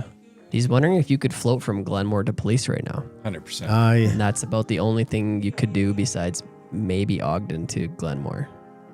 No, Ogden's closed. Is Ogden closed? Okay, yeah. So then Paul did. How's it Glenmore closed? to- They don't have any gates. It's just full of ice. I thought they had a gate at the top of the ramp. No. no gate. Paul Because we've did done that. one. Glenmore Dog or Police. Yeah, you go Glenmore to please. 31st there. There's Well- lots of ice at the Police normally. police, but You can it's normally drag it manageable. up, drag your boat up on the ice and go. I would but- say by Monday you're gonna have a really fun slushy float. Yeah, those are fun, hey, when you got the ice in there floating around. Big piece of ice hits the back of your boat. Yeah. Better than taking Either way, Mitchell Lilly, I know the name. Yeah, he's from Red Deer. Oh, is he? Awesome. Yeah. Just Why do not- it, Mitchell? What's Why the not worst give it a that's gonna try? happen? Let us know how it I mean, goes. you can float. You can float to Carsland. Yeah, you could. I got a good story one time. Me and this former guy, we're not going to mention, we're going to go for this most epic hunt float from Mac to Carsland. in the winter. Yeah, freaking right. It was like November 29th. We're going to hunt deer on the islands. We're going to hunt coyotes, and we're picturing this most epic day of birds filled the boat and deer and mule deer and archery and shotgun and all the stuff and fishing. And it was a Sunday, and Saturday night before we went to bed, we got all packed up, and I looked at the regs, and that zone was closed on Sunday. Right. Thank the good Lord, because read. I went scouting. I was bird guiding at the time, and I went scouting down there the next day, and from like McKinnon to Carsland was a glacial till. Really? Dude, we would have got 40 meters down there and been stuck mid-river on an ice block. Man. Like, All I can think is our moonwalk we did in the middle of winter that one time. oh, And we never in actually found February. water. Yeah, we could come back to the city where we needed Yeah, to be. we did. Dave Rutherford's in the house. Let's go, Mitch. Mitch, thanks for the info. We'll see. It looks like a nice weekend. It does look like a nice weekend. Like it, yeah. Always give it like 3 or 4 days and then go versus the first nice day because it gives it some time to melt. Yeah. See, my music taste has gotten a little better. TBD, but we're going to go back to the beer reviews brought to you by Shore Fishing and TFO Canada because I had to answer a question. And I also had to bring up beer number 2, the Tropical Pyramid. All right. The Tropical Pyramid, the saltwater flat stream. You read that. I'll pour one. All right. Brewery. This is from Campio Brewing Co., Edmonton, Alberta. The vibe. This is your mental vacation to the flats. This is the one I picked in my head. This would be the one I like. This one you're gonna like. Okay. It's a hazy and opaque kind of like trying to spot bonefish on a cloudy day. But the payoff is huge. It's the foam is home of beers, thick and rewarding. The Hatch is a hazy IPA. It's not about clarity. It's about volume. It hits 7% ABV, so it pulls harder than a permit on the reel. Maybe. On the palate, pure juice, mango, and citrus notes that taste like the boat drinks you have after you have landed the fish. Very low bitterness, super smooth. Best paired with tying saltwater patterns, intruder flies, or anything with bright, flashy synthetic materials. Like the sexy Walt's worm. Yeah, this sounds good, actually. All right, so questions were the TFO repairs, will they not be repaired in Calgary anymore? Well, the truth of the fact is your rods were never repaired in Calgary. You were given a new rod piece for your rod in Calgary. But I can promise you, and you have my word, because I chatted with Eric yesterday, and he said he will make sure everything runs smoother than smooth. And if you call or email or contact them on a Saturday and you need a rod repair, they're going to get that thing in the mail as quick as they can. So, heck, I mean, it's probably going to be cheaper than gas it takes you to drive downtown Calgary and get your rod repaired. I mean, it's a subtlety, okay? But just like any rod company, it's going to take yourself 2 to 3 to 4 or 5 days to get that rod piece back to you. Now let's talk about a company I'm familiar with, like Orvis. Now, Orvis on their high-end rods, they never would do the mail-out rod replacement program. Now, why don't companies do this? Well, because simply the way that rods are built in the more higher-end situation is that their margin of error needs to be so low that when they send you out a rod piece, it fits. Okay? Well, Orvis said that they got their margin of error down to 1/10 of a piece of paper. That's a incredible. 1/10 of a piece of paper. So at that level, they felt comfortable on their high-end rods, the H3, H4, the Recons, to send you out a piece that would fit your rod, right? Where in the past, TFO had just had a conglomerate of pieces that you would go in and pick up and put on your rod. Okay, some fit and some didn't fit. And so, which I felt in the past was somewhat of a problem because when rods kind of move apart is when they break. So big things coming for TFO, lots of improvements made and lots of energy put into it. Now, don't fret this. I can't get my rod fixed in Calgary because that's not logic. It's going to be okay. They're going to take care of you. And they're going to make it better, right? So I think good things are coming. And I'm not just saying this, but I've known Eric and the guys for now 5, 6. They've been here since the beginning with TFO with Shore. So, yeah. I think in the end, you're going to get a better product, even if it takes a little bit longer than just driving to pick up a new piece. Easy peasy. Yeah. And you got to think in the future. Things can't change overnight, but they're not going to be worse. And this is not a knock on any of the local TFO. This was I know Rob that was there. I don't know all the guys, but this is not a knock on them. It's just saying that some youth and some energy has kind of taken the ropes. And for the fear that went out on social media when it first happened, it's like, it's all good in the hood. Gonna be fine. Let's try our beer. I'm still waiting on this pour that Jeremy did for me. Yep, that's a banger. You like that one? I do. Oh gosh, that's smooth. You know what's also smooth? If I had a catheter in right now. 'Cause my level of having to pee is 12. That's a good beer. I need a That's place a to start good my beer. can. That's gonna be the first one in the row That's a good for beer. your top 3. How does it have Oh, I thought that was the Louvre, but it's a picture of It's the Edmonton? yeah, down by the river. the totally opposite ends of cool cities. Down by the river. The boys. That's a good beer, guys. Oh, That is really good. Oh, now you're back. No, that's really good. It's smooth. Yeah, very smooth. Jeremy, Oh, yeah. I like this one too. Ken, I've you always like? liked this. Oh yeah, Yeah. I'm a fan of this one. Yeah. Yeah, that's. Yeah, that's. Try it again. I'm just gonna top it up. Even Cam would like this one. It's so just beer. No, The that's old it's got. Pabst Blue It's, Ribbon. yeah, it's got. No, Cam's old Milwaukee. He's Oh, old he's now. old He's old Milwaukee, Milwaukee. Same, same. Or Rainier. Perhaps it's too snooty for Cam. You know? He's just drinking boxer. Here we go. 33 minutes left to finish the show. Yeah, it's not gonna Why? happen. Why do I always think it's a 2-hour time frame? I don't know. You're the only one who creates your time constraints in your head. Yeah. End it now. It's a 5-hour show every night. Has it ever been 2 hours? Not that I can remember. No. The Not sooner sure. we get there, the sooner we get better music. Well, so you know, I'm just waiting. because yeah, I don't know where we're at with this. Probably I got to pee, so I'm on these playlists and they're just what they are, and Oh yeah. probably can't think straight because my back teeth are floating right now, and We just tied a fly. Like he had tie so the much fly. Yeah, time. you could have gone pee. yeah, but I was monitoring everything. Yes, yeah. Now we're gonna go to commercial.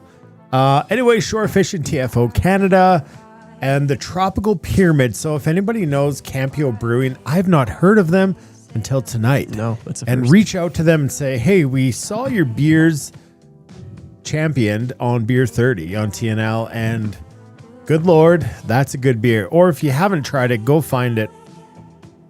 That is a good one. Yum yum. They are relatively new Are they? Are they? Yeah. in the craft world. In the craft world, yeah. No, it's freaking You're a good. beer connoisseur, right? Oh, dude, he's meticulous. Coffee and beer, this guy's got you set. Yeah. This is the only place I drink beer. Coffee and beer, yeah. All right. What happens when I hit commercials? It's going to come back to this. Okay. All right, guys, we're going to do Fly and Go.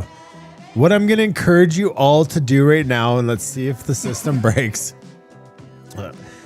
is go to flyingo.ca. Okay? And the key hint is check your junk mail. Flyingo.ca. Flyingo, FLYINGO.ca. Ken, somebody put that in the comments. Flyingo.ca. Check your junk mail, and we'll be right back. Innovation is in our DNA here at Fish Pond, and this year we're raising the bar. From the brand new Storm Shadow line with industry first weather resistance to new Nomad neck models crafted for any application. Built for every mile, the entire line is crafted for the rugged demands of adventure travel to the ease of everyday angling.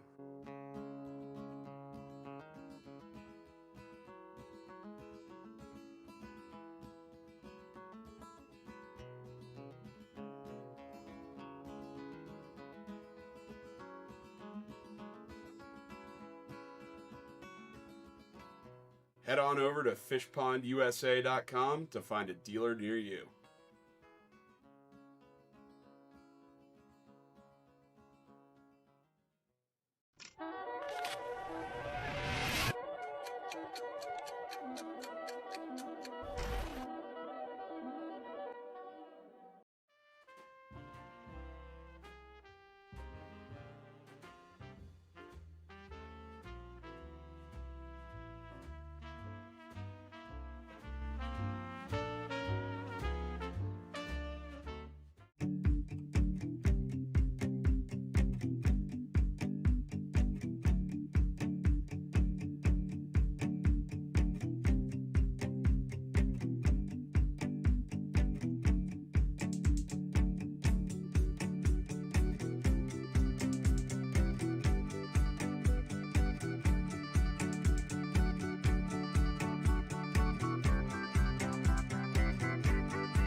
All right, you wouldn't even know I was gone.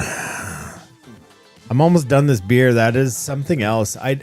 We never ranked it, Tim. Oh, we need to. I'm giving that a 5 bells. A 26-inch brown trout, toilet bowl, and a hopper, and you didn't miss the hook set, Cam. Legendary, the kind of beer dreams are made of. Well, you might as well drop another $5. $5 for Tim. There we go. Such is the same. Jeremy? 4. 4 4 again. 4 again. Right. Yeah. Consistent. No, this is a 5 for me. That's a 5. Yep. Ken? 5. 5. 5, 10, 15, 20, 24 out of 25. I like it. That's a high-ranking beer, high-ranking folks. beer. If you good. get a chance. I agree. Tim made a comment like it's an almost an every hour of the day type beer. Yeah. Yeah. Right? It's so That's- easy. And if you Any have beer. about 3 of them, you're going to be spending a lot of hours sawing logs Yeah. too. This can't be But strong. it's good. How strong is this? 7%. I'll drive you guys to Calgary tomorrow morning. Yeah. There's a couch here. I got extra space between me and Janine tonight. Oh no, I dibs. Well, there's still extra space. We'll just send Gord out to the living room. Yeah. All right. Who do I spoon? Okay, so everybody, have you gone to flyandgo.ca? Joel, look, Mom's here. I am in, but I don't know how to listen and play. Well, Stay tuned. yeah, It's coming. grab your partner's phone. See, this could be a problem. But here's how I look at it. Everything is figure-outable, and if you really want to win, you'll figure it out. You buy another phone or something. Including proper English. What? Figure outable. Everything's figure-outable. That's probably Urban Dictionary at least. What are you talking about? It's facts. It's in the thesaurus. Let's talk about that word for a minute. That don't make sense anywhere. Yes, and a thesaurus. It's just a dinosaur. All right, we do have one more beer. We have one more fly, and hopefully... We have another beer. Wait, where did this go? Oh my goodness, it worked. Oh, for look you at guys. it. See, we used to have 3 beers Tim flies? Oh, yeah. About a 2 Yeah. beer Tim fly. Yeah, these things are potent. Don't And that is drink 'em all. that is English. Jeremy, did you get a double queen? I got a jacuzzi suite. Oh, as long as it's heart The shaped. after party. The after party. You want to come over? Pole right in the middle of it. We're good. All right, guys. So Never been really good on the pole. here's how it goes tonight. It may or may not work, but quite existentially, that's a word too. Existential. That's a real. It's not in your dictionary because that word hasn't made its way to Lacombe yet. It's too far north. So yeah, you just type simply your email. So I'm just gonna enter an email that you guys all have. And Mike Pluey, you just bought yourself a Captain Clutch. Oh, good. Man, I had half this beer and I can't even spell. So TNL at flyfishandbowriver.com. And so now I'm just waiting for this email to show up. And when it does, what? It's not there? It actually is there. And it's going to send you a Flyingo login code. And if you also look at the bottom of your email, it says, beware the wizard. Winning against the wizard can be dangerous. Protect your win with the Captain Clutch sticker. It grants you immunity if you do win Flyingo. And you can click on that red button right there. And then, that's going to do everything you need to do because Captain Clutch stickers are on sale From for $25,000. So I just entered my code and, wow, what's this? Who are you? I got to ask the question, who are you? I'll just say, I am TNL email man, right? But pick a woman. and then I got to ask myself, those didn't show up good, but am I the purist, the maniac, the junkie, or the fanatic? I think I'm going to be the junkie because, kind of cute. That's what I chose. Oh, the dude or the chick? The dude. So I'm going to pick You the do you. junkie for my avatar, and I'm going to enter the arena. Now, You can do whatever you want. You can steal my card. You can do whatever you want, but it doesn't matter. You can try to get yourself 500 cards because you put in fake emails, but you can't this year because we've locked the system down. Ooh. And what's fun about this is my name is TNL email man. TNL email man. That's an awful. Well, it worked for me. So if it doesn't work for you, then you're going to have to submit a ticket to HR. Mine I was think, in my am I promotion. HR? I don't read those It came up emails. in my promotions. Yeah, and your promotions, yeah. junk mail, your Not emails, junk mail. whatever. Yeah, see, Yeah. it's Mine coming came through. up It's all easy. over the place. And why? Because flyingo.ca is brand new. So anyways, I've been super geeked about this and working really hard to build this for the show this year. And then it says at the bottom, how do you play? Well, on your card, your box will flash green. Is it flashing green? No, because we haven't started playing yet. And then the action is you're going to tap that flashing box and it's considered a dab it. You know, like bingo, bleep. And you can only dab the squares that have been called because I know a bunch of you are in there trying to dab them. And a bunch of you are like, I don't know what was called, but you're going to know what was called because it's going to be blinking green. If it's Right? not blinking green, it wasn't called. And I know there's a delay between this live stream and what you're going to see because this is going to happen instantaneously. And get 4 dabs in a row to unlock the fish on button. And I'm going to highly encourage every single person to make sure their audio is on. Now, Samsung people, I don't know about you or Just how don't that play. works, but Apple.ca has great phones. Guys, I'm doing my best. Does everybody in the room have an Apple? Okay, Claude's got it. Worked for me the first time. HR, you mean IT? Whatever you want to call it, I will answer your email.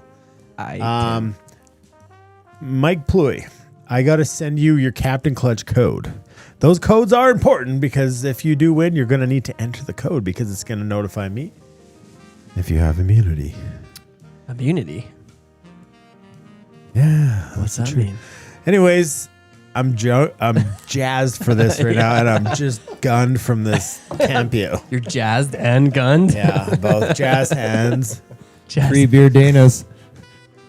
No more 3 beer Tim. It's 3 beer Dana now. So I've been working hard, guys. So- Okay, I can handle this. With 11 For milligrams in. everybody else in here, feedback is welcomed. Okay, I have tried this out, like I said, 100,000 times with 100,000 people of all skill levels. I know some of you want this to be printed somewhere. I might add a print the card button. Okay. And we still are going to wait to see if we have people who don't have access to this. I hear you. I do. Let me know. It's a process. We're going to all work together, but I promise you, if you play it here, it's really effing fun. Right, Tim? Yeah, I've played. It's fun. It's fun. I've It's won fun. every time I've played. Well, obviously, I made you win. I'm just saying.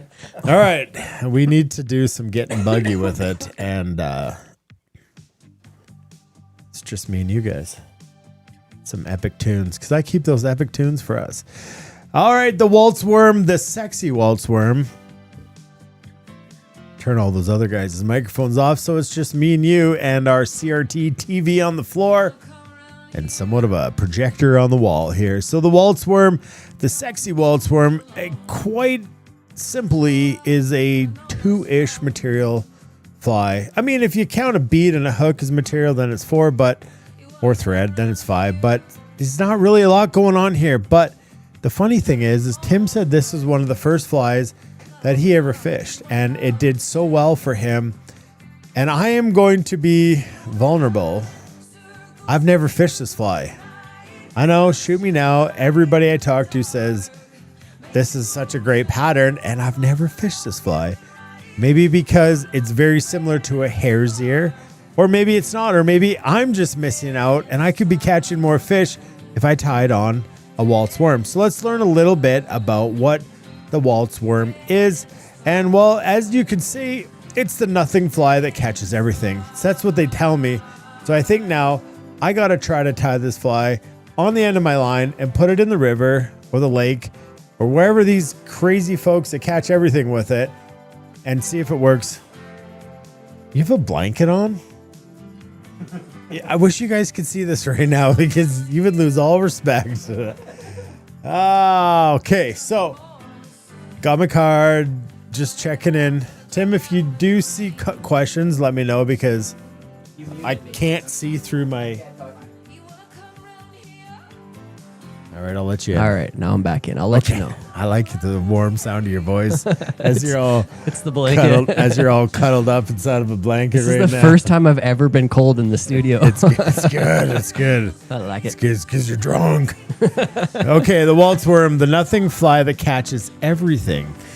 The creator, legendary Pennsylvania angler Walt Young. The story: Walt developed his fly for the highly pressured limestone streams of Pennsylvania. They're like spring creeks. He needed something that looked buggy but didn't have the specific triggers that educated trout would reject. It's ironic they say this, and I've heard about it, but there's a lot of educated fish in the Bow River, and they don't reject a certain fly that is plain and simple as just, well, a painted red hook. And I mean, they're pressured and they don't reject it. So maybe Walt's onto something here. It's famously simple. Originally, it was just a hook and a hare's ear dubbing, which is kind of what it looks like, is what the Walt's worm kind of is. No tail, no wings, no case, no legs. But it's the ultimate guide fly. It takes 2 minutes to tie and works everywhere. Let's see if Tim can do 2 minutes tying. But remember this, what's a guide fly? You might ask the question and I'll answer it for you. It is a simple pattern that a guide can come home at the end of the day and tie quickly and tie a bunch quickly, and they work, right? And I'm going to tell you guys, in this weird world of fly tying, the most effective flies are guide flies. Okay, they're not the flies that take you 47 hours to tie and mimic the most beautiful bumblebee out there. They just have profile, color, and size, and that's what the fish sees. And so there's a lot of really good patterns that are called guides flies because, like I said, we can come home at the end of the night. Are you watching for questions? I'm answering them right here. Oh, okay. I don't even need you. I got you.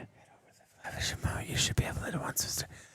Anyways, that's the Walt worm. I'm so excited to try this fly because I just feel like such a loser that I have no idea why I haven't fished it before. What is it? The bug. It primarily imitates a crane fly larva. And you might say, no, it doesn't. And I'll show you a picture of a crane fly larva a little later on. And then you could say, yes, it does. And then we can both agree to disagree. The science: the crane fly larvae are those big, plump, translucent grubs that you find under the rocks. And they don't have legs or distinct wing cases. They just look like segmented tubes. Interesting, funny story. This summer, I was out fishing and it was a bit dirty of a water situation, which was kind of the highlight of our summer. And my client casted behind us and then went to cast forward. And at that time, they had a fish on behind them. Like, how does that happen? Now, it happens quite often, and I can't say there's any skill. It's all luck. The point of the story is we landed this fish, and when a really nice brown trout, and when weird, right? A big fish on a back cast. But when I put it in the net, I was like, oh my goodness, I think we just eviscerated, meaning the intestines were coming out of its mouth, this fish. And I wasn't quite sure how this happened. So I turned the fish over to just, kind of stun it for a bit, get a better look. And what I realized, there was about a dozen crane fly larvae, just like the Walt's worm, in its mouth, puking out. And although I've seen them on the Bow River, I've yet to fish them. And now you might say I'm stupid, but here we are, me learning and you learning. So they do eat them everywhere. And these ones were big. These were massive, a lot bigger than the ones we're going to tie tonight. Because it's so nondescript, trout also mistake it for, a caddis pupa, scuds, sow bugs, and it doesn't really look like just one thing. It kind of looks like everything. So as most attractor patterns are, such as the Walt's worm, you just fish it in all conditions. And I lost my scripting there. So how do you fish it? Well, just underwater, right? It's not, it's not a dry fly. It's not a streamer. It's a bottom dweller. It needs to be tumbled along the rocks. So if you want to put some split shot on, that's fine too. If you want to fish it as a Euro nymph setup, that's fine too. Or tight line if you don't prefer that. The name of a Euro nymph. Dead drift, drifted deep because it has no legs or tails to create any kind of drag. It sinks faster than almost any other nymph because why? Well, we're fishing it, tying it with a tungsten bead tonight. So yeah, basically on any sort of nymph rig is how you want this to go down. My pro tip for you, the secret is such, as we're going to show you tonight, we're going to turn this into the sexy Walt, but you can also just tie it as the Walt because you just don't put that ribbing on it. As Tim's going to show you here. So you kind of do how you wish. Maybe you tie of the 5 that you can, 3 one way, 2 of another. I don't know. Is there a difference? Sometimes a little flash works. Sometimes a little flash doesn't work. But how can you ever go back and repeat that same moment in time to find out what does or doesn't work? I don't know. I've always questioned that in my entire life of fly fishing. I don't know. So if it's a tough day, tie on the sexy Walt's worm. If it's a tough day, tie on the Walt's worm. That's kind of up to you. And that's why fly fishing is so fun, because it's like a science experiment. You got to just keep trying different things. And so kind of some crane fly larvae that I said I would show. Something for you guys to look at, just like a grub. They're big. The ones that's what we got out of that fish's mouth. So it was absolutely going to crane fly larva town on that specific moment. And it was so hungry, it just ate that. And it took a Reese's Pieces worm, which maybe they're taken as this. We don't know. But we fish it and it works. So we do it more often. How about a really small flash tail on this one? Honestly, I think the answer is yes. Because there's anybody who tells you no, I think isn't your friend. Because Never hurts to try. Yeah. I can't answer the question like, if you tie it with a tail, it's going to work. And if you don't, it's not going to work. Fish or fish. And try it before you buy it. And if you do want to buy it, head over to fishfuel.ca and buy a lot of them. Buy a lot. Buy a lot of them. So anyways, that's the Walt worm. And Tim will give you his impression on what the Walt's sexy worm, the sexy Walt. It's not the sexy worm, but the sexy Walt. Walt has now made himself sexy, not the worm. It's true. True. I don't have any more questions. And after this, make sure you guys... There's a few questions, but most of them have been pertaining to, like, Scooter's got a question about his card. Hasn't got a code. We checked the junk mail, no code. He said he got the card, but not the code. Never been a problem so far. Well, it's not. I don't know how you would get a Scooter. Text me, okay? Text him. Text me. I can deal with you while Tim's tying the Walt's worm. We're gonna come back and play some real Flamingo. .ca. .ca. Change scenes now. Oh no, they can see my blanket. It's not good. I gotta get that out of the scene. No, it's good. My legs are cold. First time I've ever been. How do you like your milk? Skim? 2% or 3.25%? Well, if you look at my skin, it looks like I've been drinking skim my whole life. No, I was going somewhere else. 3.25%. All right, let's talk about this Walt's worm a little bit more. So, like Dana said, this was actually one of the very first flies that I ever used for trout. It wasn't the sexy Waltz, it was a standard Waltz, which is so simple, literally one material on the hook, and is very effective. My personal belief, at the size in which we're tying it and what I have fished it, I think it's a bit of a stretch to think that stripe color. thread color. I'm tying in orange or red again. You could even use the red from the last one, but it's only for the hot spot that we're gonna tie with the Sexy Waltz. My impression on this fly is that it probably falls more into the caddis pupa. It could also be a mayfly larva as well, just based off of the size and profile. But a very effective fly. I can honestly say my first trout on a nymph was like this. This is the fly. It's actually all I fished for like a year when I first started because I had so much faith in it. Great bug. It's one we often forget about, and we're putting a little twist on it tonight. We are going with the Sexy Waltz, which I do like better, as well as we're tying it on, and we're gonna have 2 flies this season that are tied this way, where they're on a jig style tungsten bead nymph. What are the advantages of that? Well, some advantages are this. It's gonna ride hook point up. So I'm gonna teach you how to tie with this bead. The bead's a little confusing at the start till you get used to it, but you can see how the weight is actually sitting. So this is how the fly is gonna ride in the water, because the majority of the weight is in that tungsten bead that's sitting below where your line is gonna be tied on here. So it's on the bottom side of the hook shank. That causes it to ride hook point up. The advantages of that are this: we don't get hooked up on the bottom near as much. You can tick bottom, tick, tick, tick, tick, but you don't often actually hook up on the bottom, which is nice if you're fishing this deeper. It's great. I've switched over to almost all this type of nymph when I'm nymphing.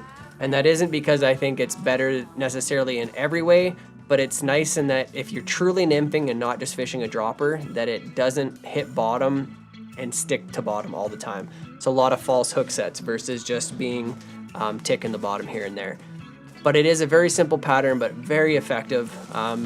You can see here we have flash that's coming up through that hare's ear dubbing.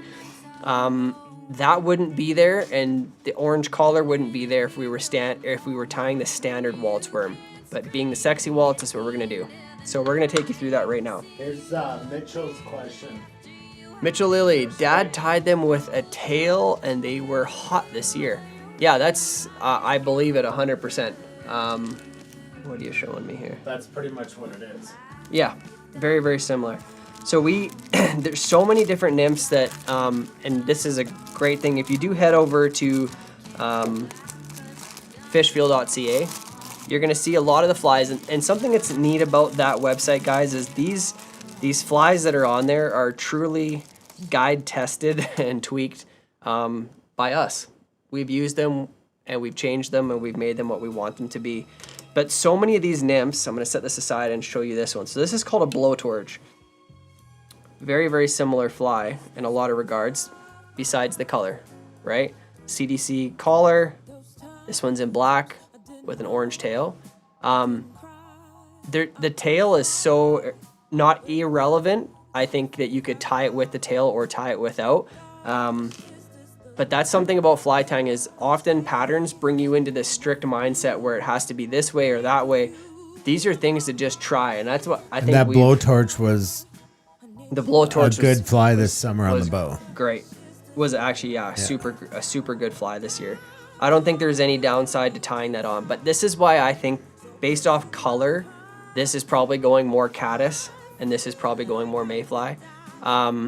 But it doesn't matter if it works. So having a variety of color sized flies in this kind of profile, and we call it the carrot, and we'll talk about this, the carrot shape, right? So bead to tail is shaped like a carrot. Now if you added a tail on that, that's just extending your body a little bit and it's thinning out into the tail. So if it was a mayfly, it's gonna have that 2 or 3, depending on the subspecies of mayfly, it'll have those as its tail. So nothing wrong with tying it with a tail. We're not going to show it that way. Graham Thurston wants to know, newbie tire question, that vise looks awesome. What is it? Great question. So this vise is a Nor vise, it's called. Personally speaking, I've been tying on one of these now for, I don't know, probably 6-7 years. A lot of people used to see them as a production tying, like I'm tying to sell flies situation.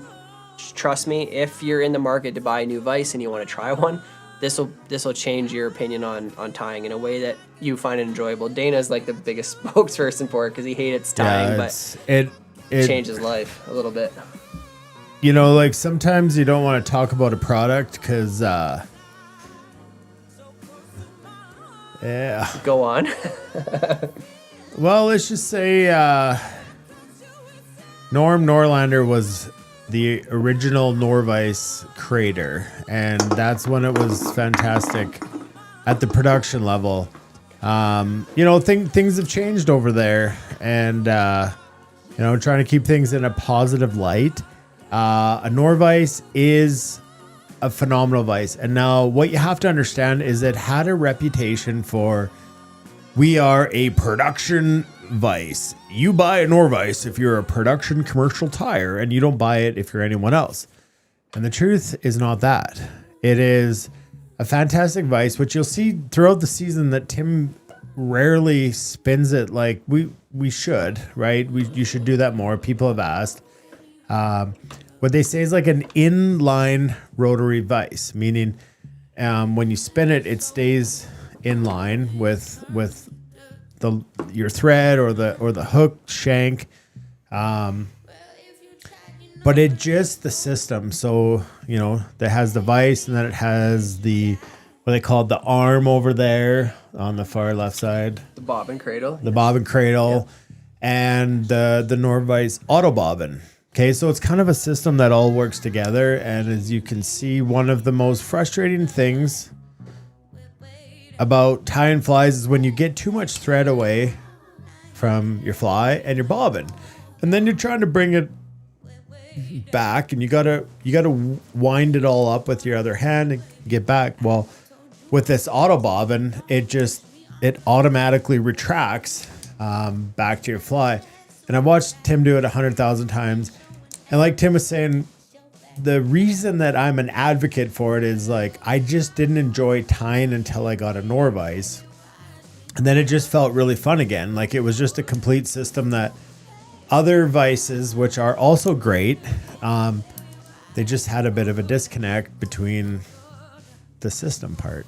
But Norvises are expensive. Are they worth it? Probably not. They're probably too expensive. You know, Jeremy, we were talking about this last time that you were down, is like probably overpriced. So if you can, a lot of times people stop tying and they sell their Norvises. But I can rave about the Norvise. Yeah, I think I don't totally disagree with you on the price point. I think they are expensive, but if tying is your thing, if that's your outlet, your craft, whatever, it's not overpriced in the sense that like you will love using it. I've gone through, I don't know, 5-6 different vices before I found the Norvise. Like I was actually looking at one of my vices I have back behind me today, and I was like, oh, could you imagine going back and tying on that? Like it really, truly has changed it for me. Personally, I tie everything on a Norvise. We've tied on Norvises for a long time.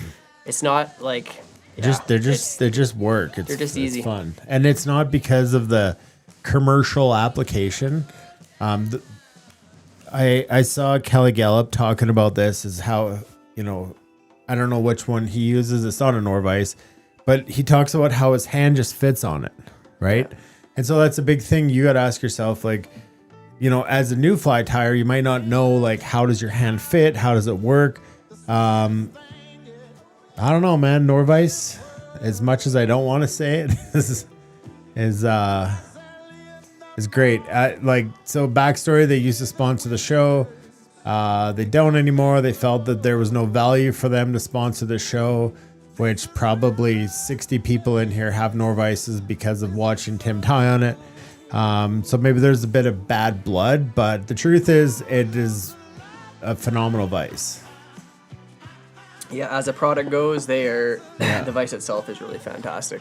But you don't need to go spend that $500, $600, $700 on a Norvise. No, there's definitely other rotary vices that will work just fine.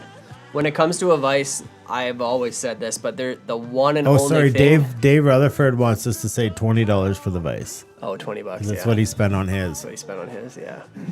But when it comes to a vise, the one thing I say is this: is like, does it hold your hook? Does it move? No.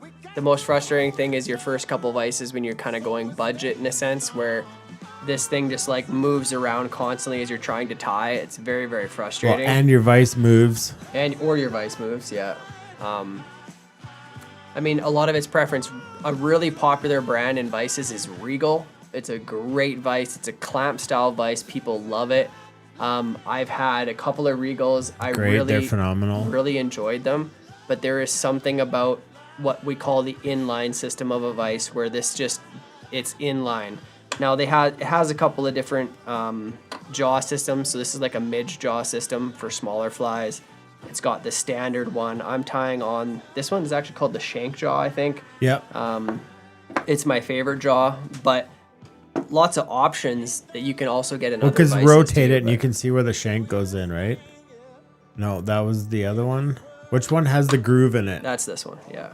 So if I open this up for you, maybe you can see it. Oh, See that right in little there. right in there? It's Yeah. actually designed, this specific jaw is designed for tying like game changers or intruders where the shank itself is what slides in there. Yeah. But it's in my opinion the best jaw for everything, so I use it most of the time. But Graham's got a Renzetti Traveler. Honestly, that's a classic, great vice. Graham, where are you from? Like, if you ever are in this area, you come up, sit on the couch, and you can take a rip on the Norvice.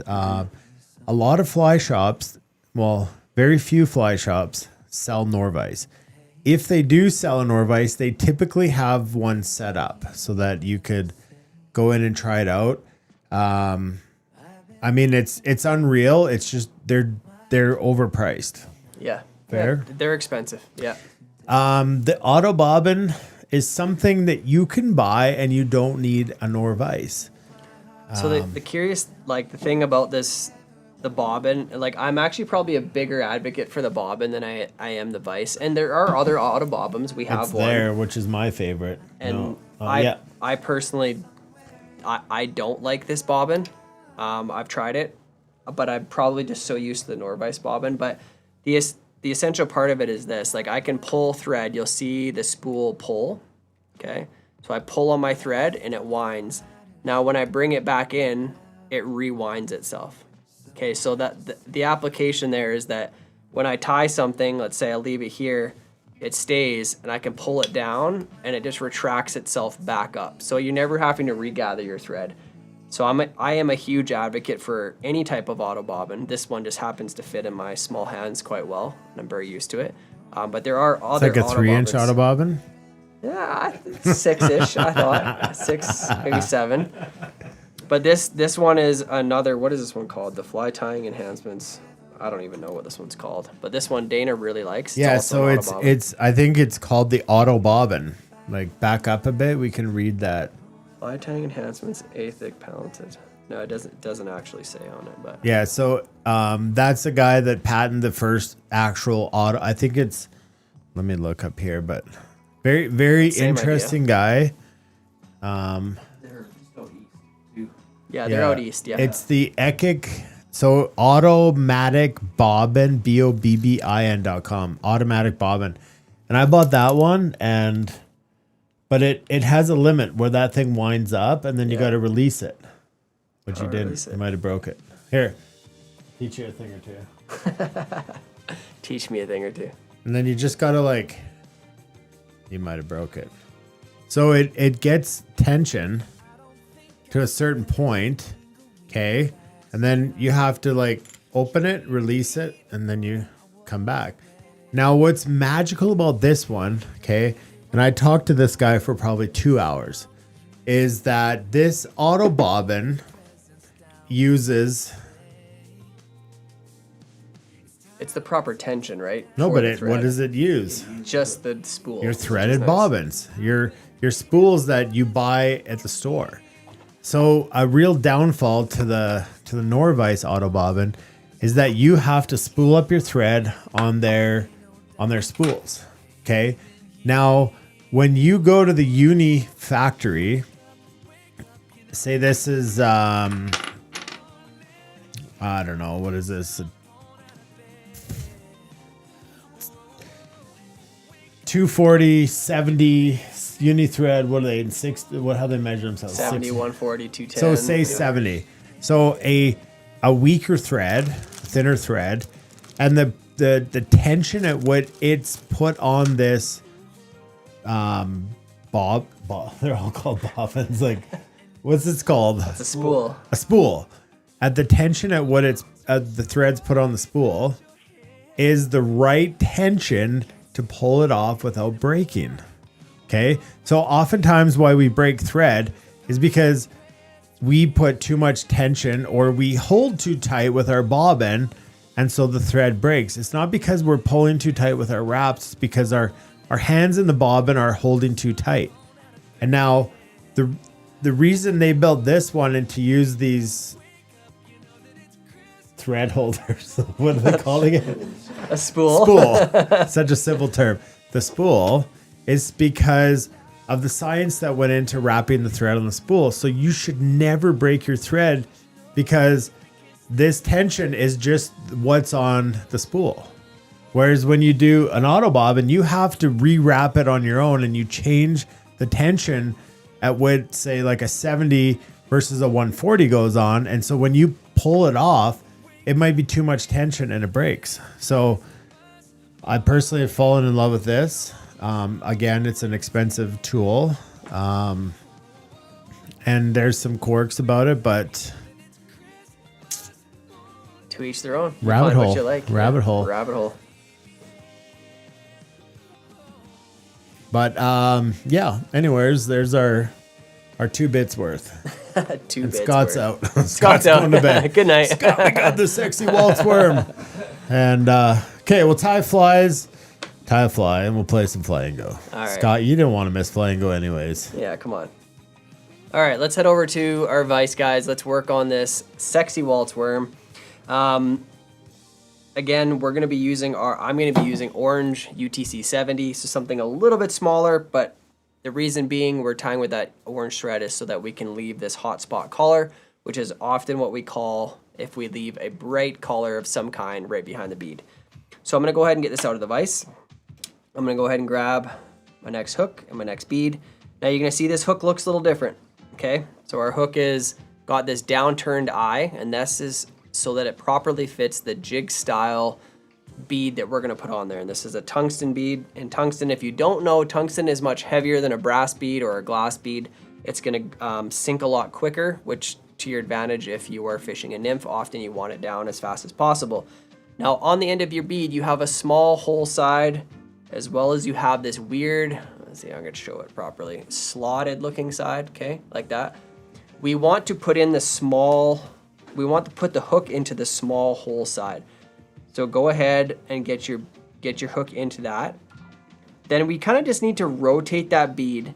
You're going to find that it's restrictive on one side, but as soon as you rotate it properly, it's going to slide forward.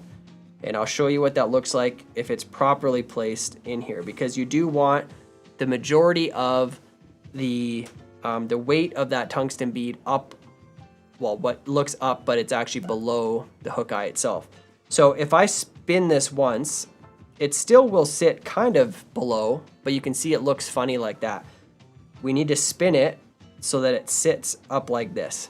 Okay, so if I put my finger against it, you can see that it sits, more of that weight is below the hook shank than above it, if this was flipped upside down. Because as this fly swims, it's going to swim like this because of that weight being what would be below the hook shank.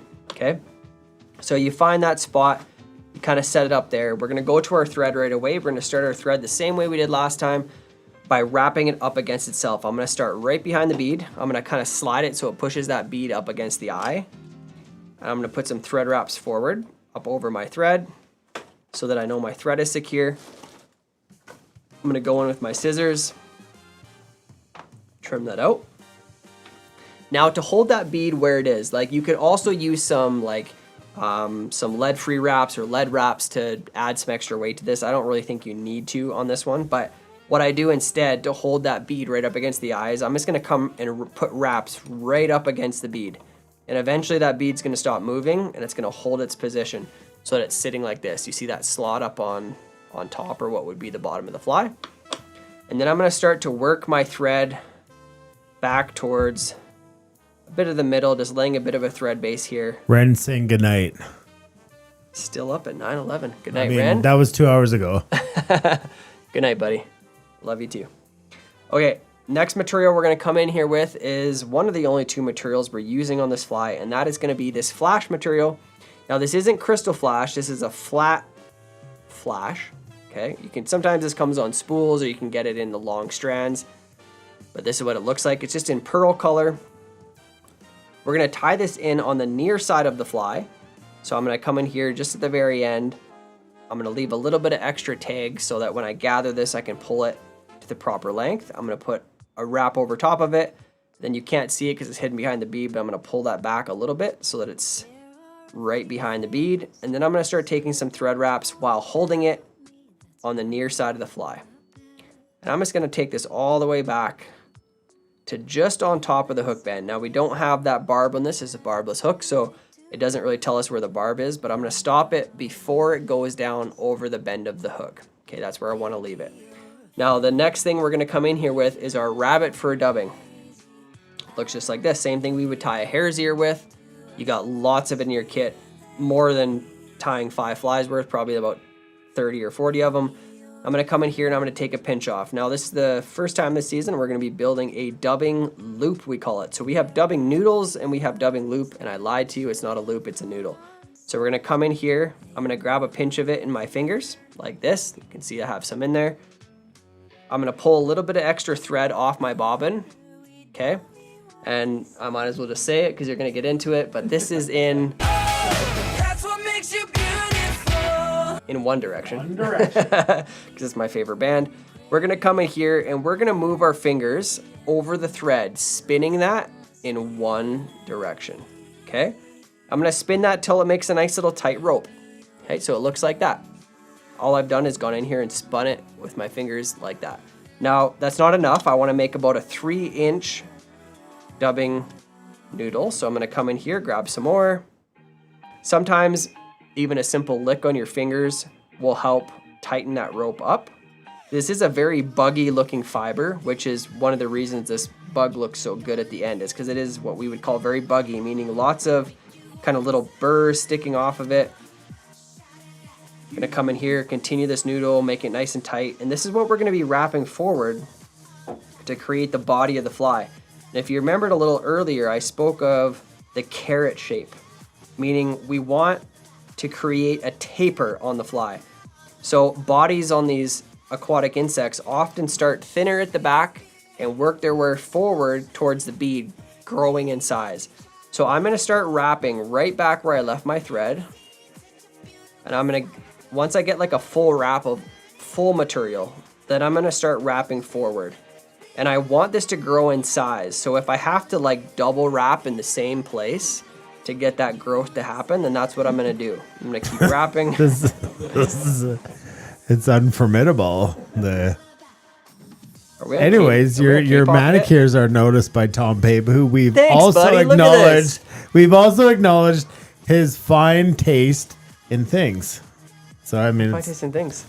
well, like his liquor and your Yeah. and now like Thanks, he's a Tom. noticer. I stopped chewing my nails like 2 weeks ago, just for Tom. It's noticeable. And it's noticeable. All right, apparently. back to growing things bigger. Growing things bigger. The more you wrap them. I'm going to continue. I didn't have enough on there, which is fine. All I can do is go in and add some more, because I want this to go right up behind the bead. So I'm going to add a little bit more dubbing, again, creating that nice noodle shape. And I'm just going to keep wrapping, making sure that that growth kind of continues. So at the end, it looks like that carrot shape we're talking about. And add a little bit more for just behind the bead. Just like this. Now, if you look at that, there should be a bit of a taper. It should be bigger. We call that the thorax of the fly, the body of the fly up, and then tapers back towards the tail end of it. Now that I'm here, I'm going to come in and find my flash that I had here. I know it's very clear and hard to see in here, but excuse me. I'm going to do a full wrap right at the back of the fly before I start wrapping forward. Now, yes, you could counter wrap this, but again, not as essential when you're doing dubbing versus if you were using something like pheasant tail. You would want to definitely counter wrap that, or with wire you would counter wrap it. Do you ever use dubbing wax? It's a good question. personally speaking, I don't. I don't use it very often unless it's a synthetic dubbing that's very hard to get into a noodle, then I might. But this stuff, I don't find that I need to do it with. Honestly, when it comes to synthetic versus natural fibers, natural is always better. But synthetic sometimes makes things look a certain way, so you want to use them. But in terms of tying the fly, synthetic is always easier. And that's normally, if it's synthetic, I don't have to use it. If it is, then I might. Now I'm just going to start to palmer this forward. Palmer meaning just wrapping forward. I want to create even segments as I go forward. I'm not pulling super tight on this flash. Just enough pressure to create a little segmentation in the fly. Nice even spacing all the way up. And I'm going to finish that right behind the bead. And I want to pull vertical on that flash. And then it's easy for me to see to do a wrap behind it, a wrap in front of it. And I'm going to repeat that again. And once I've done did that. I miss a 1 on that last beer can? What's that? Did I miss a 1? What do you mean? I think it meant to say 17%. Just asking for a friend here. Asking for somebody else. You're not wrong, actually. Okay, now we've got our flash up here. We can come in here and trim it out because I've got it secured off. Come in with my scissors, trim that out, set it aside for the next fly. Now comes our hot spot. Okay, so you saw on that previous, the pattern that I had in there, I had that nice orange hot spot. And the easiest way to create that is just multiple wraps right behind the bead. Okay, now I do still need to whip finish this, so keep in mind that I'm going to be doing more wraps with the whip finish. So as soon as I start to see a little bit of nice orange exposure like that, I'm going to come in here, grab my whip finish tool, and we already explained a little bit on how to use that. I'm going to come in, stab with my hook end, wrap on the butt end, create that number 4, and now I'm going to do 2 consecutive 3 to 4 turn whip finishes. Slip it off the butt end, off the hook end. I'm going to repeat that. On a fly where we have a bead, it's much more difficult to do a half hitch because it's tough to get the thread up and over the bead. So that's where it's important to understand the whip finish tool and how to use it. So once I've got that thread in there, it's secure, I've pulled tight, I've got my knots tied, I can come in here and trim this out. I'm gonna set my bobbin aside. Can you hear me now? Now the last thing I'm gonna do is I'm gonna come in with a little bit of UV resin like I did last time. If you look on top here, you can see that little hole, that gap in the bead, which is that, we call it a slotted bead. I wanna get a little bit of UV resin down into that slot and into those orange threads. That's really gonna secure everything in this fly so it's not gonna come apart on me after Gosh dang, that's a sexy Walt's worm. Sexy, sexy. And I was wondering if you were going to mention the music game improved. Well, it has. Okay, well mention it. Well, it's great. Look at the music game. I have Like, feelings unbelievable. too. I have feelings. Okay, my ego as a person. I'm going to come in here and cure my resina. Tim, what's this? That's a Season 8 Legend sticker. How'd you get it? Well, you got to tie all the flies. Hang on, hold that resin there. I'm screwing up. All flies tied is the only way you're going to get that. And that proof comes at the end of the season. We had a lot of legends last year. We did. I got to get all those legends up on the Season 7 website. Sorry, guys. I've been slacking building TNL Flamingo. That's a Season 8 legend. Tie all the flies. Send us the photos. Rosina's my favorite human on the planet that doesn't exist. Doesn't actually exist. No. Now, if we look at this fly, we see that there are some fibers that hang off fairly long. Now, I like it to be buggy, but I don't want it to be quite as buggy as it looks right now. I'm going to come in and trim just a few of these fibers down to kind of just inside the hook gap. So we call the hook gap from here to here. So if anything's hanging down here, I'm going to trim it up a little bit. Same thing on the sides, kind of similar length. We like that little bit of buggy look. We don't want it to be overdone. Got one more piece in there, right there. Paul's all over that Season 8 legend. He is the TNL king. TNL king. Nobody's tied more flies in TNL than Paul. Well, and Bad Joke Doug. Bad Joke Doug, he's up there too. There you go, guys. That is the sexy waltz. I promise you, just put a few That's of these in your fly fantastic, box. Tim. You've come out of the gates hot. Hot. Fantastic. He Molly. promises us.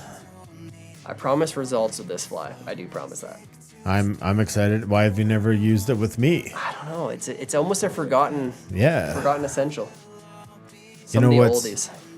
Well, that's the Sexy Walt's worm, folks. And if you have your Season 8 kit, well, you can get cranking on it because it's 9:20, and at 9 o'clock tonight, the quick ties came out. So if you're done with us and the fun we're having and the fact that we want to give away 144 flies in a fly box with our brand new game of flyingo.ca. If you haven't got your Flyingo card, head over there. Check your junk mail in case it's there too. But it looks like everybody's got their crap figured out. There it is. The What the Fly. We'll call this the What the Fly that catches everything. What the fly? I A like it. grub, a scrub, a crane fly, a caddis. Is it a midge? Could be. No, it's not. It's Probably way not. too big, At okay? least. At least. It's a midge on steroids, just like the guys, the racers at the start. And because our friends at the guest couch have been so great all single day, and you've been such a great tire, let's check in with them. They've taken off their wigs. They've quit. They've quit. on We us. don't like the quitters. We don't like quitters. The Just hats gets are back warm on. in between these two guys. Well, I don't know you that. gotta, you know, I thought you said you were a cross country skier back in the day. He's let us down. Show us what you do with your hands. Show us what They're you full do right now. Show us what you do when you get to a hill. Uphill or downhill. But it's all downhill from here. There ain't no gliders here, buddy. All right, how's the show tonight from the couch? Oh, as always, great. Awesome. You know what? Good company, good people, good tying, and good laughs. Yeah. There's a bunch of new people in the chat, it seems. Yeah, lots Yeah. of new people. Huge Or they're just show over on tonight. YouTube and we don't know their names. Yeah, that's true. But you're acting like it's over, and it ain't not. over because you guys got your Flyingo cards. I've been You're waiting all night. Been waiting all night. Jonesing. Jones and Been waiting all night. nobody Jones That's better than Craig fantastic. Jones. Do my best. I always do my That's best. fantastic. So what do we do, folks? Well, we head on over to a special scene that's called... Where is it? Oh, there's so many good things.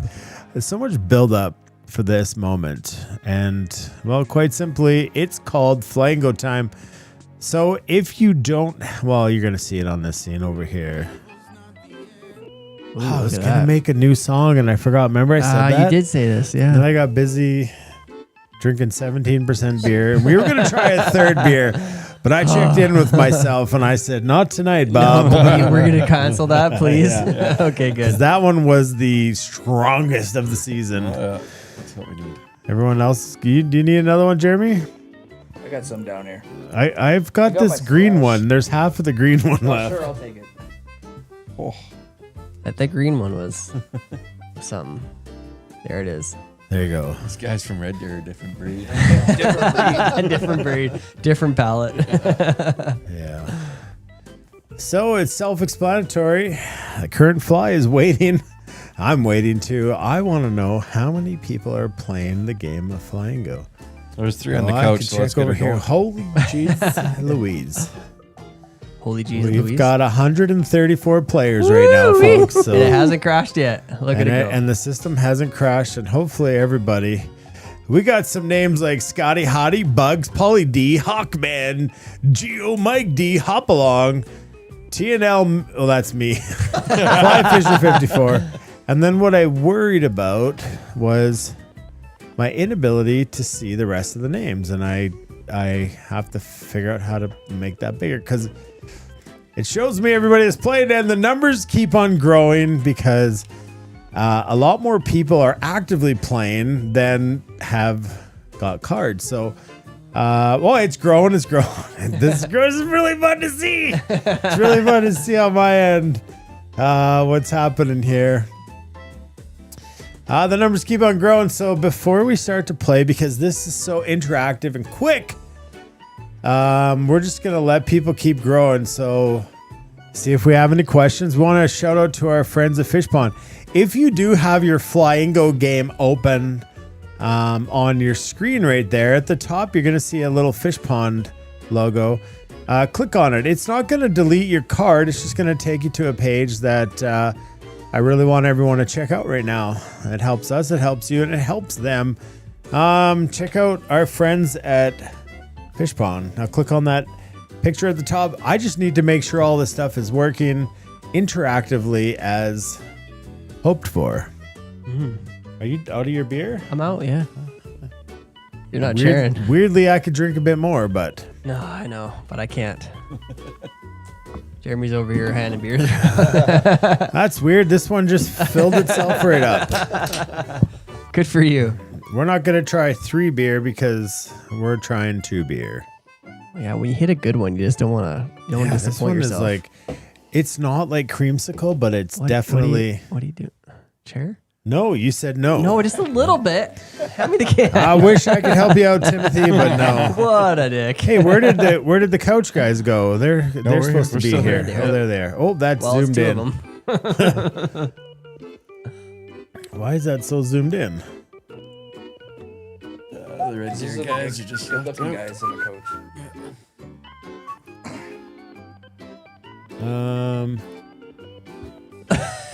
There we go. It zoomed in on 2 other ones.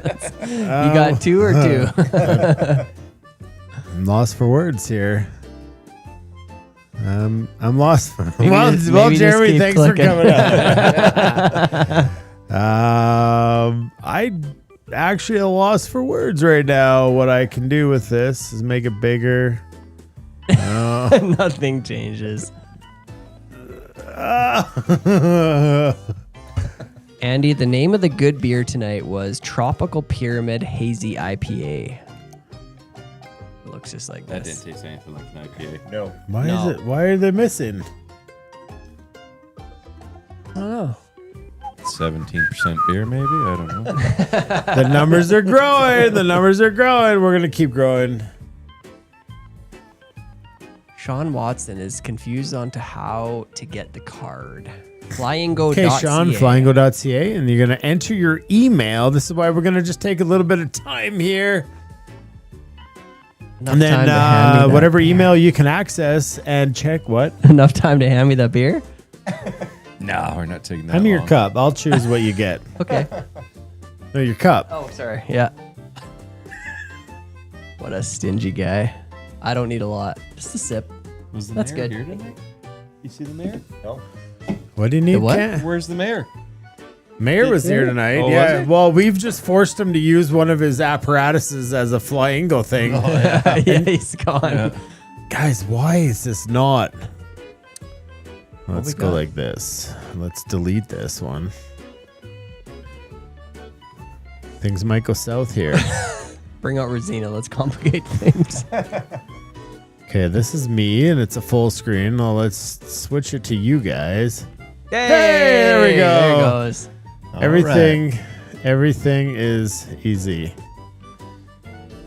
There it is. There we got Jeremy back. There he is. He's important. Okay, guys, we're dropping players now. Why are you dropping? You want to play. You don't want to drop out. I can see you. I can see Scotty Hottie. I can see when everybody's in here. I'm so excited to play. Okay, well, without much further ado, them fine folks. Tim, show them what they're going to win. Tonight, the prizes are a little bit small just because we didn't know if they'd work, and then there'd be outrage. But you're going to win this entire kit You win of all 144 flies. season 8 I Tide actually did flies. the math. It's $600 in flies. $600 in flies plus an epic fly box from our friends at fishfuel.ca. Sponsors are sending out stuff as we speak. So we're just waiting for all that to show up so we can add them to the Flyingo swag. The swag we got. Is there a chance to win last year's float trip? From There- 2023. No, not last year, but there's Something about the You DeLorean. see how you go. Heck, you know what, Tim? What? Let's throw in a season 8 kit. Oh, let's do it. Season 8 Let's double kit. down. So we got about $800 in prizes tonight, folks. Because One of Tim's these feeling bad boys. generous, we're gonna throw in this Upside down. $209 season 8 kit. Shipping's on us. If you already have a kid, you're gonna point out to somebody in the chat that you say, "I want them to have the kit. I want them to have the kit." And that is a coveted kit. That is my This so favorite pretty. This is my design favorite box so of far. all of them. What's your second? I think season 6 for me. 6. Yeah. Miami Vice. Yeah, that one I was love that one. great. That was great. Love it. I looked ripped. I worked out hard. What AI was the just name of the good? The name of the good beer tonight was Tropical Pyramid Hazy IPA by our friends. Not our friends. They don't know their friends, but Campio Brewing in Edmonton, Alberta. Okay, let's see if this works, folks. We do have a way to do tiebreakers, which I feel there might be a tie with so many active players. And if it doesn't work, I'm just going to make you pick a number because That's how it F works. it all. Yeah, Okay. F it all. All It'll right, work. so It'll you're work. going to see the current fly Tim's playing. Make sure you playing, turn yeah. up your audio. Okay, audio on. So if your screen or your phone, and if you have a Samsung, well, find better friends. All right, spinning to win, random pick. Ooh, got it. I heard somebody's beep. I'm beat. All right, how was that? How was that One first? for one. How was that first experience, everybody? Oh, 1 for 1. It should That'll highlight probably be it green for for the you. end of the You should day see for it. me. Did it turn green like we said? There's no need to guess because it will turn Yep. green on your card if it was there. Yes, You're on it'll turn fine. green, and then when it turns green, you're just gonna tap it, and then does it turn color? Turned it kind of orange goes or yellow. orangish. I like Yeah. that. See? Oh, I got one here too. That's why. Oh, Look at you go. I can play bingo too. I'm actually gonna shut that down because I don't want to win because I always win. All right, next win. We're also gonna have Campio is only a couple blocks from Rogers Center. Wow, that's interesting. good to know. Well, there's a wizard, Scott. There's a wizard. Don't worry. Don't you worry. He's coming. There's more wizard than wizard. Mike Pluey, I did not email your special code, so if you do win, I will. I have the ability You have to power. grant you. I have powers. Always have powers. All right, next, folks, is the club sandwich hopper. It works. It's working for some. How long or delay till it's green? There's It's- not a it's- delay. There's no delay. The delay will be Instantaneous. here that you see it, but you should have already seen it on your card before you saw it on the live screen because that's the delay on one line. Don't worry, Ritzko. One Don't line. worry. It's one line, any line, and it will tell you if you win. Yep. Trust me, there's no margin of errors here except that our database could crash because I'm still on a plan that might need to grow. So it's good to see. We've got 90% of active cards out right now playing. And the next one call is the Throbbing Chubby. It's kind of something Tim had slapped hard on his palate earlier tonight. Chubby indeed. I done got no throbbing chubby. You have to refresh the page if Do it's you, not do working. you have a throbbing chubby? You shouldn't have to refresh the page if it's not working. If you note any bugs in whatever apparatus you're working, send over an email to tnl@flyfishingbover.com. I won't get to them tonight, but let me know what browser that you were working on and what seemed to be your bugs. Because, well, guys, I'm just a fly fishing guy trying to make a game fun. Can my cards always give me everything but what I need? That's a fact. Mike McKenna, over 3. Club Sandwich Hopper on my card, but it didn't work. Well, that's hard to tell the difference. Try refreshing, Graham. The optimized browsers are Google Chrome. Also worked in Safari. Also worked on iPhone. Also worked on Samsung. So like I said, guys, trial error tonight. Kenny B from Australia, still as crazy as ever. All right, we're going to pick another call here. Refresh your card if the calls are coming up. It's why I'm taking my time.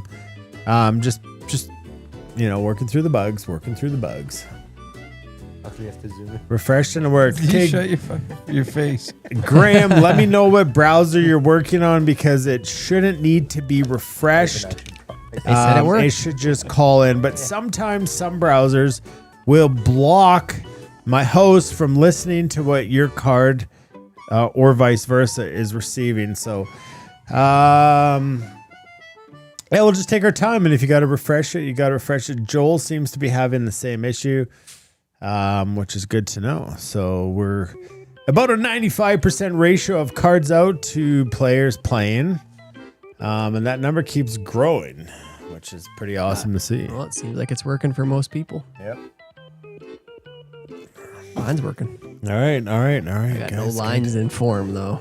All right. Well, we have so far the Better Woolly Bugger, the Club Sandwich Hopper, the Lady McConnell Midge, and the Throbbing Chubby. So we do have 4 out. I mean, there's a good chance somebody could win 4 out, but there's a better chance that we could be having, where did my mouse go?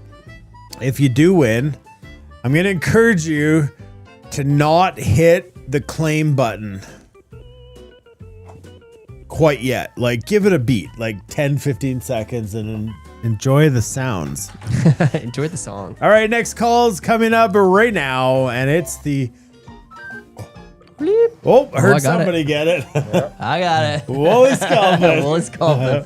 Man, it makes me giggle. Windows 7. Graham's on Windows 7. All over the place. Come on, guys. It's 2025. We need some updated Firefox. Yeah. That could be the issue. We'll work through it. Windows 7. Windows 7. Totally works. Just the calls suck. Yeah, well, that happens too. Oh, man. This is fun. It's fun to see because... Well, there's a lot of work gone into this one. It's barely working so far. We will see. The truth is at the end here, when 84 people get bingo at the same time. I thought for sure we'd have a bingo by now. Dave Rutherford, for a reminder, you're on tonight. Is that Dave's dad? It's family out east for sure. From the Oshawa in Ontario. Dab harder. Yeah, you make that Windows 7 pay the price. We're in 2026, Trevor. Whatever I said, I meant 2026. Case 17%. And Jeremy handed me another one. All right, we're going on to the next call. The next call is what, Tim? I got it. It is the 2-bit hooker. 2-bit hooker. 2-bit hooker. You got to be getting close. And now I've asked myself the question, if I make these boxes smaller, not 4x4, but like 3x3 to make it even harder to win, but 2 more in 2 directions for me, but not me. What? Just give me the Tim's Hopper. Oh, we've got a incoming bingo from Charlie Dickow. Really? Yeah, we do. All right. We do. Oh. We do. Oh, Let's that's really fun to see. But are you listening to your song? That's the question. Well, it's too late. He's already claimed it. And then Charlie. It's already said to him. Oh, that's you guys. Charlie died. I can't make it up. But the best part is I mean, you guys can come and look, but he doesn't have immunity. Oh, He literally doesn't have better. immunity. And so, I mean, that means the next program I built gets to be played tonight. And I have the chance to grant him a mercy call. You won't. Don't act like you will. Why would I? First night, no way. I mean, let's just take a vote. Nah, show the rookies what it's about. Yeah. No. Doors of Doom. Says the guys with clutch cards because Yeah. they're all confident Yeah. now. Well, that's good, Charlie. All right, Let's see so, how your fate ends. Oh, it's good. I prefer it goes this way. Just waiting to see if anyone else is going to throw a bingo in. Charlie. So if that's the wizard, yes, send him to the. Why am I giggling? Like, Because it's fun. because it's fun. How many emails does he have? Looks like Sean Allison's playing but not commenting because he's in Come on, here. Sean. And There he is. Bluey Boy. No. Is that him? No, Sean Watson. No. Not Sean Watson. Not Sean Mike. Watson. Somebody's username is Mike. It's creative. I From think Canmore. Hop along. So. From Canmore. I think that's Fort Mac. Hawkman. All right. Ironically, all I needed was Tim's Hopper. All right. Everyone wants to see the wizard. If you want Charlie to be granted immunity, in the comments, type immunity. And if you want to see him go to the wizard, type wizard. And I'm going to give you guys about 27 live seconds, which is about 30 universe seconds. And we'll see how that goes for him, because I have the ability, and he's just sitting there in limbo right now. His card is open, and he just doesn't know what the next step is until He does I hit the know. button. I can hit. You know what? I can check in and verify his card right now. And looks like Charlie got a straight line down the left side. Well done, Charlie. The 2-bit hooker, the throbbing chubby, the better woolly bugger, and the club sandwich hopper is what brought Charlie to bingo tonight. Everybody wants the wizard. Oh, even Sorry. Travis wants him in the wee Azard. Charlie is not feeling the love from anybody. Oh, yeah, cat. I want to see if you want him to Wizard. see the wizard. I want to see the wizard. They want to see the whiz daddy. Yeah. Whiz daddy. Who said that? They're coming in too fast. It already is above. You know what's not healing? Right is there. 406 Freedom. Who is this? Whiz daddy. That's so good. Take me to the whiz You daddy. know what's not healing from Oman? What? My tailbone from those boat rides. I thought you were gonna say your gash. My what? Your gash. Oh my god. The steel it's a scar. We got to show you guys some footage after this. That's a memory for wait. life. Yeah. Yeah. Immunity Scooter, come on! Come on, boo. Screw the wizard, come on! Come on, you guys. Yeah, the mayor wants his son to have immunity. You got to teach your son a resilience, Barry. Wizina. The wizard and Rosina should have a daughter. I'm gonna figure that out. Yeah. What would we call her though? We'll do like calling. No, we say hi. Well, I think The whiz if the daddy. people voted, we know. I think we wait no longer. Well, Charlie, brother, I'm sending you to the doom. Doors of the Doors of doom. Guys, look at the screen. He's off to the doors. Off to the And doors. now we just wait and see what door he picked. We're going to go to commercial. We're going to come back to the doors of doom. And we'll reveal his door that he chose. Best of luck, Charlie. Best of luck. Great question, Bag. So your browser should remember you, but your card you have right now will always be tied to your email. So no matter what browser, what phone you enter your email, it'll give you a new code to just log back in, but it will always be that card. It will forever in the database be tied to that card. Someone just texted me and said, man, who got that?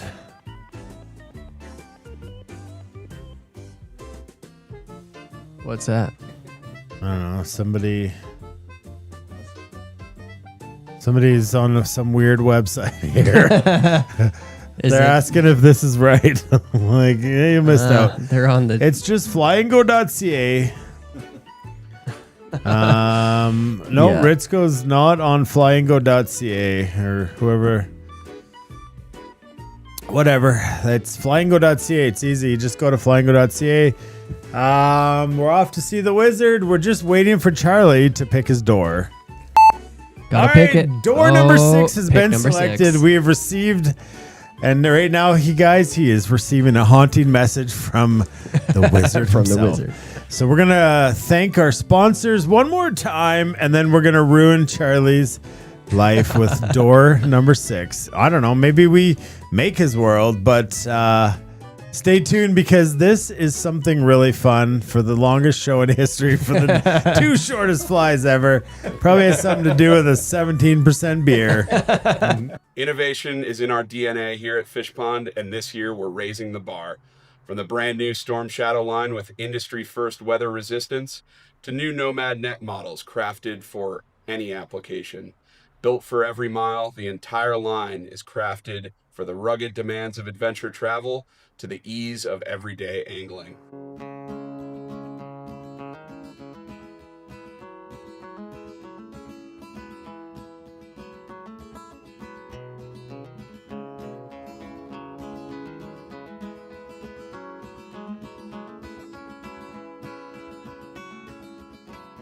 Head on over to fishpondusa.com to find a dealer near you.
Tim.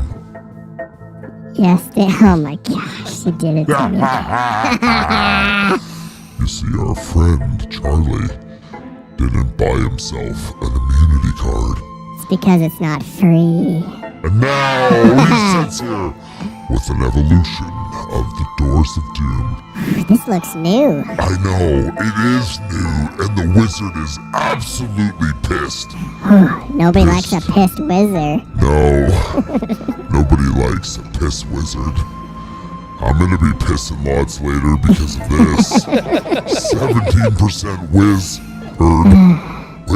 The piss wizard. Alright folks, we don't have to wait to see what Charlie has chosen because he's already locked in his fate and his phone right now is blowing up with an awkward sound, not letting him change what he's chosen. And now we only have one option, Tim. Is it To door send number him to 6? the doom. And he's chosen door number 6. I'm Let us nervous. sit back and see. I don't even know what it is, to be honest. But let's see what he has chosen.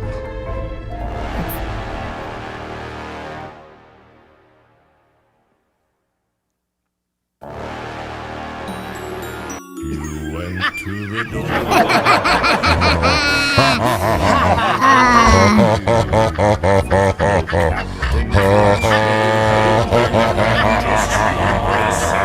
He wins! The wizard wins. Should have had your clutch.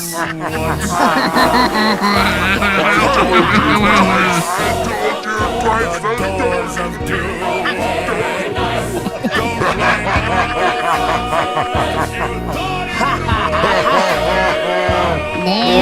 No winning for you.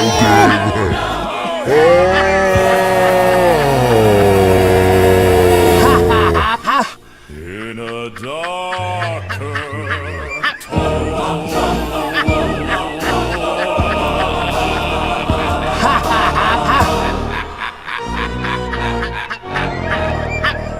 Well, that's a bummer.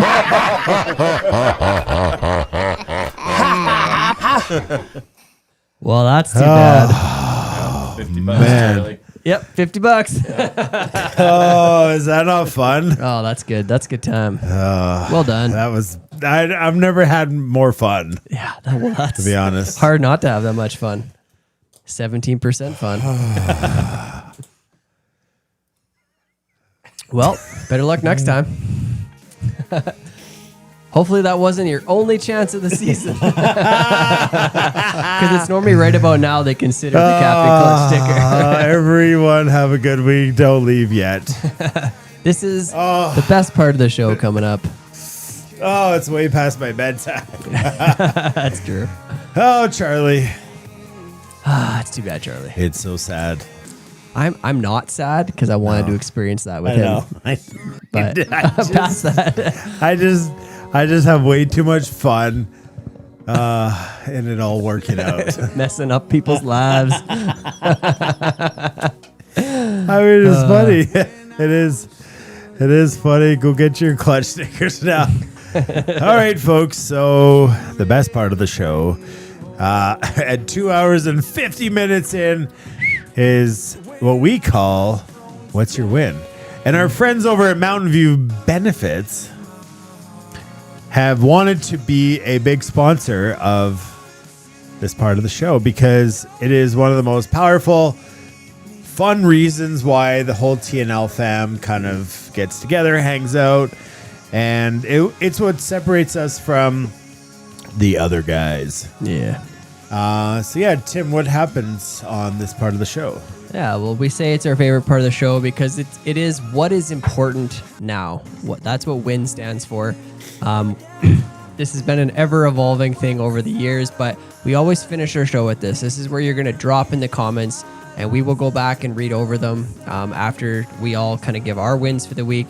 And we do mean what is important now. It doesn't necessarily this big positive thing that happened in your week. It could be something that might come across as even a little negative that's just going on for you now. And it's whether it's for us to pray for you or to be in our thoughts all week. It's just about a vulnerability, a sharing what's going on in your life, and maybe it sucks. yeah, it quite possibly could suck, or it could be something, could be great. Yeah. Either is more than appropriate.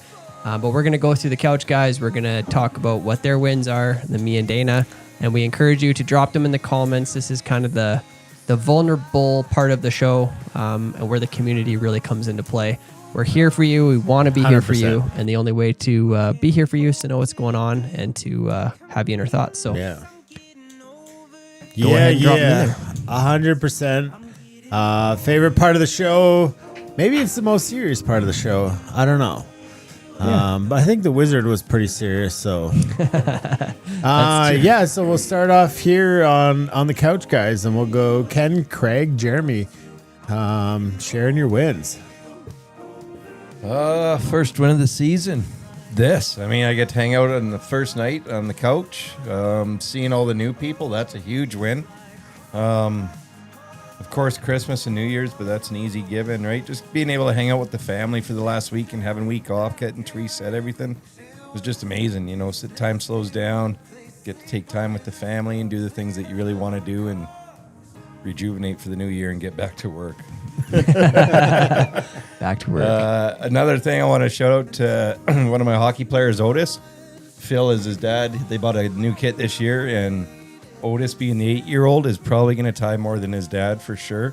And I can't wait to see his flies. Like, Yeah, and Phil just crushed it already. oh man, his purple haze was unreal. Yeah. First fly he's ever tied, and it was like, It's good to see. yeah. Dr. Jones. All right. Well, obviously, being up here with you guys and kicking off the season and another round of TNL, getting to meet Jeremy and seeing all the new guys in here, and had a great catch up with my buddy Ken. Wintertime you don't get to chat very much, but yeah, it's pretty much about it. You guys keep outdoing yourselves every year, so I don't know how you do it or the time you put in, but the kickoff was just absolutely epic. Between the opening intros and everything, it's just fantastic. You guys did a great job. This might be a little long. That's okay. Make it. We got no time limits. 2 hours was an hour ago. So It's all you. getting into this community is great. Meeting Tim, Craig, and Ken today was awesome.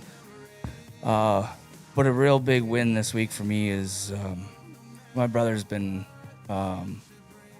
real sick for a while, and he was able to get well enough to go on a trip this week and get some. I think it's going to be really good for him not being in the dark with how it is here in Canada during the winter, and going somewhere sunny, and hopefully he gets better and gets turned around and comes back a lot better. But he's been down, and I think about him every day. He's an integral part in my life, and I love him so much, and I just it's been really good to see him get better and be able to do something he's wanted to do for a while. That's my win, and it's not a win for me. It's just seeing him. Well, that's a win for you. Yeah. So, thank you guys. This is a great community, and thank you for accepting me. And I know you do open arms, and it's great. Thank you. Well, it's great to have you here, buddy. Yeah. It's the most welcoming community around, man. Yeah, it's it's interesting. I don't even know if that's a good word anymore because there's something greater at play here. But kind of when I remember you ordered your shirt, you ordered a couple kits, and I just sent them out to you, and you texted me a few days later, and you were just like, "Hey man, thanks for the note, for the kits." And I said, if you have any questions, let me know. He's like, "Oh, I've already tied everything." I was like, "Oh, okay. Well, if you have any other questions," and it was like days later, and just like you've already reached out to me like 52 times. Just have a great week. And it's like, and I said to Tim, I'm like, it's our people. Yeah. It's our people. And it's interesting over time as you get older. When you're younger, you're just like out there trying to find your people. And I feel as you get older, like your people find you. Mm-hmm. And just like I've said so often, there's not an accident or, you know, whether it's a season, a reason, or a lifetime that people come in. It's, you know, you've from the first moment you came and sat here and I rambled for 4 hours about TNL and showing you Ken's nuts and everything. Lasting memory. And it's See like real life if you want. Yeah. Why did I get stuck in the middle then? so yeah, it's beautiful. You know, whatever happens or is happening with your brother, it is your win because, you know, obviously it's big on your heart and, you know, appreciate you sharing that. Thank you. Mm-hmm. Timmy? My turn.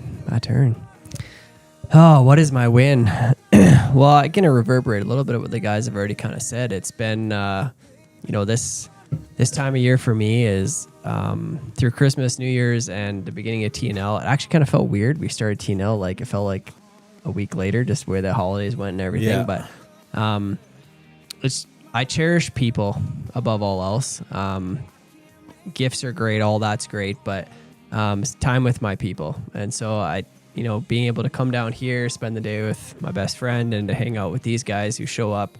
I don't think you guys totally understand what it means to us, the involvement of all of you in here, as well as, you know, the people who come and show up on the couch every week. And it just, for me, it feeds my soul. I'm excited about the season. I'm excited about the changes, everything, all the work that's been put into it. And Dana's blown it out of the water again. I'm just very grateful. My win is TNL.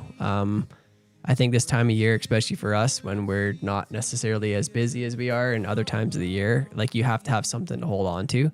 And for me, it's this, and I love it. And I look forward to every week being down here and being part of this community with everybody. And it's been, it's hard to believe, 136 episodes together. Yeah. And that's no small feat. That's not that's not us. Like, I know a lot of you sit back and you say, well, without you, it's true, but without you, we wouldn't be here. So thank you for your dedication to this show and to supporting us through everything. Our sponsors that come in every year, what an incredible thing to be part of.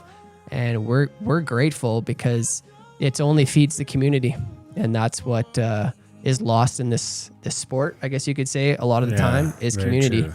And bringing people together. What a blessing. And I'm eternally grateful. It's interesting. I thought of a quote. I think of a lot of quotes. I thought of a quote this week. What I love about the wins, put a pin in that. I'll come back to that, as I always do. Rabbit trails. The wins. And if you're new here, what's really fun about this is we've had people in the past say, well, I got nothing good going on this week, and, you know, everything sucks. It's not true, okay? There's a lot of things you might be thinking like grandioso, right? I'm not a millionaire. I'm not retired. I don't have a house paid off. But there's so many little things that you can look forward to. And it's a simple task of, I'll play this game with you guys right now. Okay. It's a memorization game. And now what I want you to do is I want you to look around the room and I want you to find something brown. Okay. You got 5 seconds. Find 3 things brown. 5, 4, 3, 2, 1. Now close your eyes. Okay. Now tell me, Ken, one thing that was green.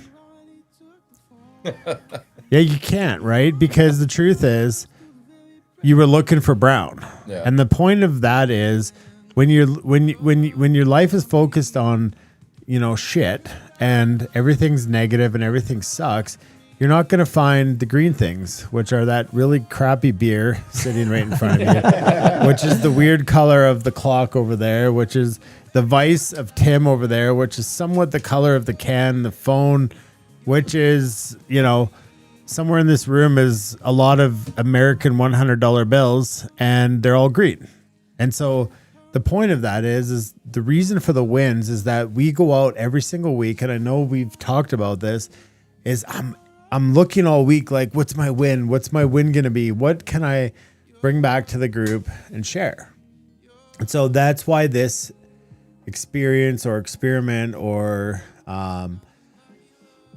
I don't know, what do you want to call it? An assignment is so important in your life is because you're going to go forward next week to look for something, that is green, right?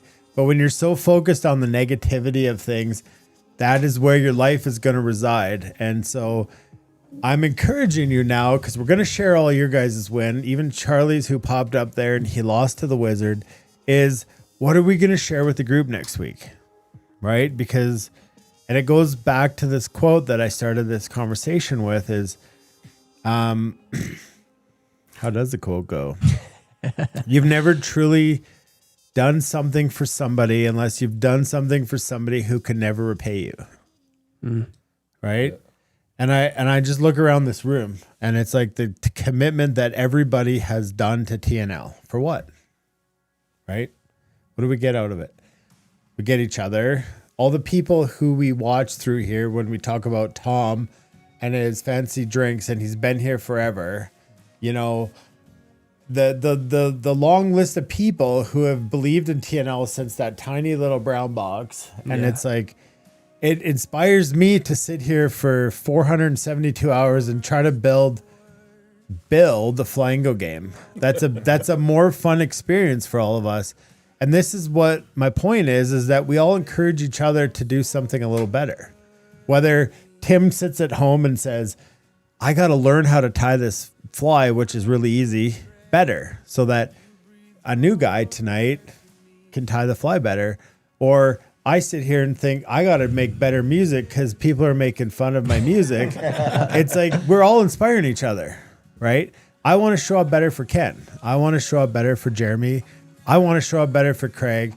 I want to show up better for you guys. And that's what TNL is. It's literally a place for us to hang out for 3 hours on a Thursday night to say, how can we show up better for each other? To inspire each other to be better people, right? And that's what the wins are about. And now I'll share my win. I got to pee real bad. So, I encourage you, take that what it's worth and come back next Thursday and share with us if it's something that's weighing on you, if it's something that's hard. This is the magic, is this part of the show. One of my clients, one of my good friends, Jared, who's Mountain View Benefits, I know he probably doesn't get anything out of sponsoring our show, and he just loves what we do. Right? Yeah. He's been, I think 2015 was his first trip with me.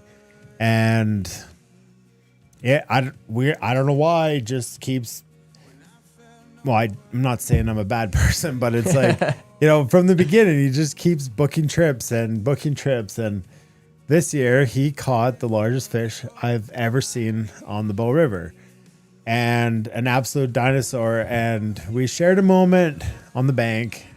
And I was like, it's weird. This is supposed to be, right? Kind of, for me, I've never seen a brown trout bigger. And for him to get that, and it was just a special moment. And so I thought for him to be the person to have his company's name on this part of the show was very fitting for that. So for that, Jared, we thank you. We do. For this and Mountain View Benefits, Western Canada's trusted benefits brokers. If your company needs benefits, that's the guy to talk to, and he lives in Olds, Alberta, Canada. So my win for the week is, it's little, but it's big. I'm helping Matea's volleyball team coach this year. Have I ever played volleyball? No, not really built for jumping. What? What? I go through things. The Kool-Aid man. That's exactly it. Yeah. So, anyways, I've just kind of felt, I got a long history of coaching, high level hockey and playing that. But I had an opportunity this year to help out. And Friday was my first practice with the team, and it's U17 volleyball girls. A bunch of beautiful young women who I'm super excited to kind of pour my heart and soul into for the season, for what I can. And yeah, it just felt really good to be back out there. If anybody's coached or, Craig, you're a teacher, which is the same kind of idea. You just get to give back. And, Friday at practice, I was like, I just felt like I was home, right? Just kind of where I should be, whether it's, volleyball or hockey or teaching people how to fish or teaching people how to drink beer and tie flies and catch fish or whatever it is. It just felt really good. So that is my win for the week. I didn't put it on my screen by myself, but either which way, we're going to scroll back up here and get your guys' wins on the screen. I can't see over these things. Okay, we're going to go around the room and we're going to read them out. So if you have a problem reading, just pretend you're sleeping. Tim, you go first. All right. We got Travis. He says, I have to check out, but my win is finally in my barn dominium home. Home. He's in a barn or he's in a dominium? One of the two. Yeah. And then Ken, you go next. Mr. Sather. My win is generally pretty good week and kicking off new season at TNL. I'll tell you about Joel and Alicia. There might Couple not of be beauties. better humans in the planet. No. Where are they from? Well, they were here From and here. they live everywhere and they travel everywhere. And I'm telling you, like, the heart of gold is those people. Yeah. Like genuinely, I sit once in a while and I try to figure it out, and I've just let it go, and it's like I've just equated it to like genuinely epic humans. Like the world is a better place because of them. Jonesy, All right. Who we on there? Brent Angler? Brent Angler. All right. Good night, gents. Glad TNL is back. Looking forward to Thursday nights again. Even the limited Thursdays, I'll be able to tune in for OQP. OQP. Jeremy? Tom, my win is having, I have a beautiful granddaughter, Marin, this year. So glad to be back with the TNL family season. Love you all. OQP. You think it's weird if I have a glass full of beer and I'm still drinking this can and Just dump it in. I just need to empty one of them so I can pee in it. Cole Clayton. My win is a big win that I wanted to share with the TNL fam. See what I'm talking about? Today was my last day in uniform after 8 years. Went through some mental health struggles for the last number of years that made my decision to change. Decided to pick my family over the job, and I'm excited to be still in the same field, but no shift work and no Batman belt. TNL has been a big support during this, so love you guys. Tomorrow is the last day and start the new gig on Monday. Oh, that's amazing, Cole. Love you, brother. Good job, man. I know. Jonesy knows, Yeah. we know. Yeah. The insiders know. Happy for you. Timmy. Bags. My win was spending Christmas with my mom. We got to slow down and relax as a family. She has had a very hard year, and to be able to be there for her, it's just a great feeling. It's awesome. Presence is sometimes presence. Amen. I just made that up. It's good. You guys quote me. Mr. Durfee. Win, TNL, of course. But first winter storm. We have been so warm, windy, and dry. Scary fire danger. Hoping to get this white stuff on the ground. Come here. Jeremy, he's coming to guide school. Nice. The Durfmeister. That's what we're going to call him. There's Neil. Hey, Neil. All right, Neil. My win for this week would probably be being a newcomer to the TNL fam. Been a great part of it. Been great being a part of this and looking forward to the next. Great meeting new peeps. Welcome, Neil. Yeah. Yeah, Neil welcome, came Neil. up today to get his kid. Dude. Sean Watson. Yeah. My win is just being able to kick off the week with new season of TNL, new season TNL is back. My low for me is I have to downsize my house to a small condo because of health, and I can't keep up with the house I have. Well, Sean, you got your community and you got your fly tying kit, and you can't downsize that. We will not let you. Ah, Jeff, why do I get crap?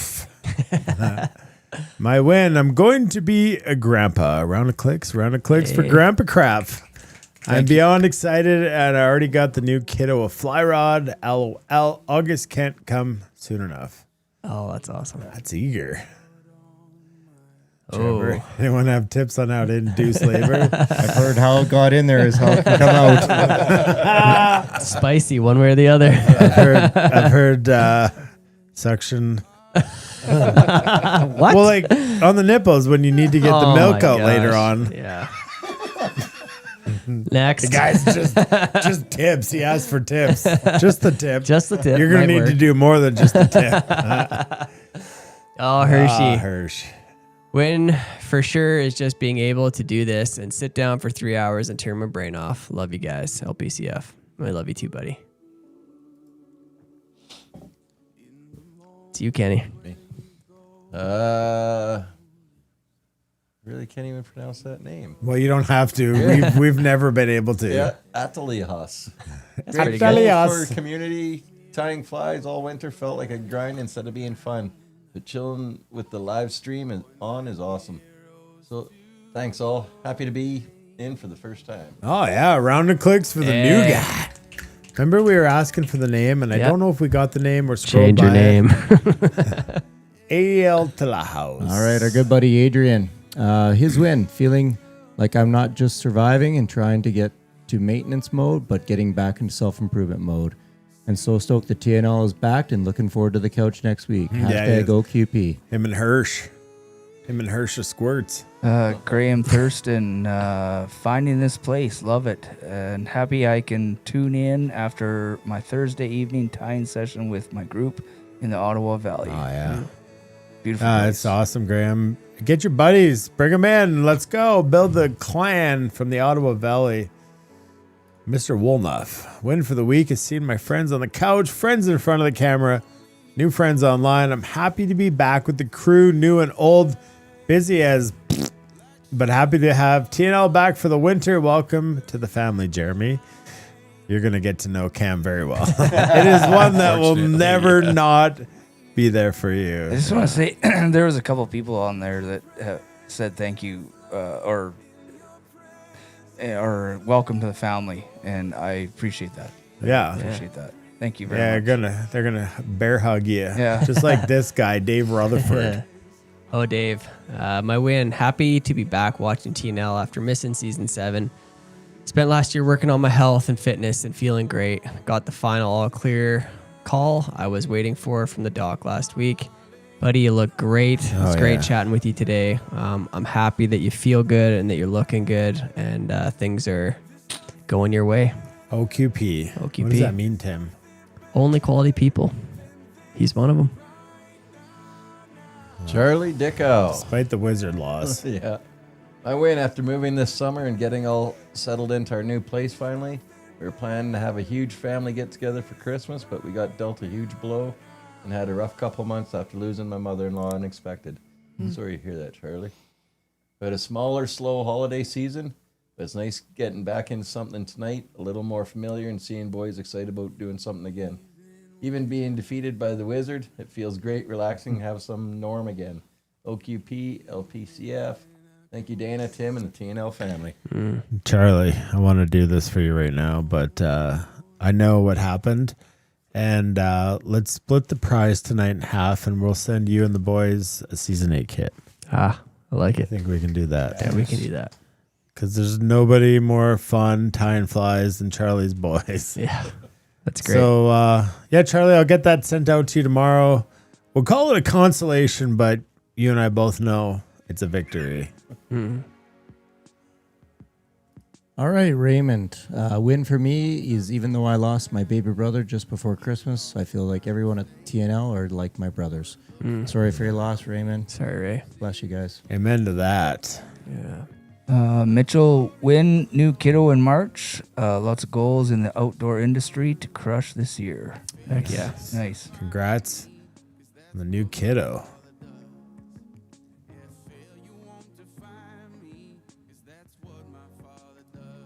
Hillbilly, win tonight is you guys. Thanks for the laughs. Hopefully your work is straight lines and drinking and working. We might as well continue because this real one came 2 comments lower. Maybe he added more. I'll read Yeah. the rest. Thanks for all your time and the laughs, guys. One of my close family members is dealing with some bad mental health and addiction problems, and it's been pretty hard on all of us lately. Thanks for this outlet on Thursdays. Very much needed. Laughs. Cheers.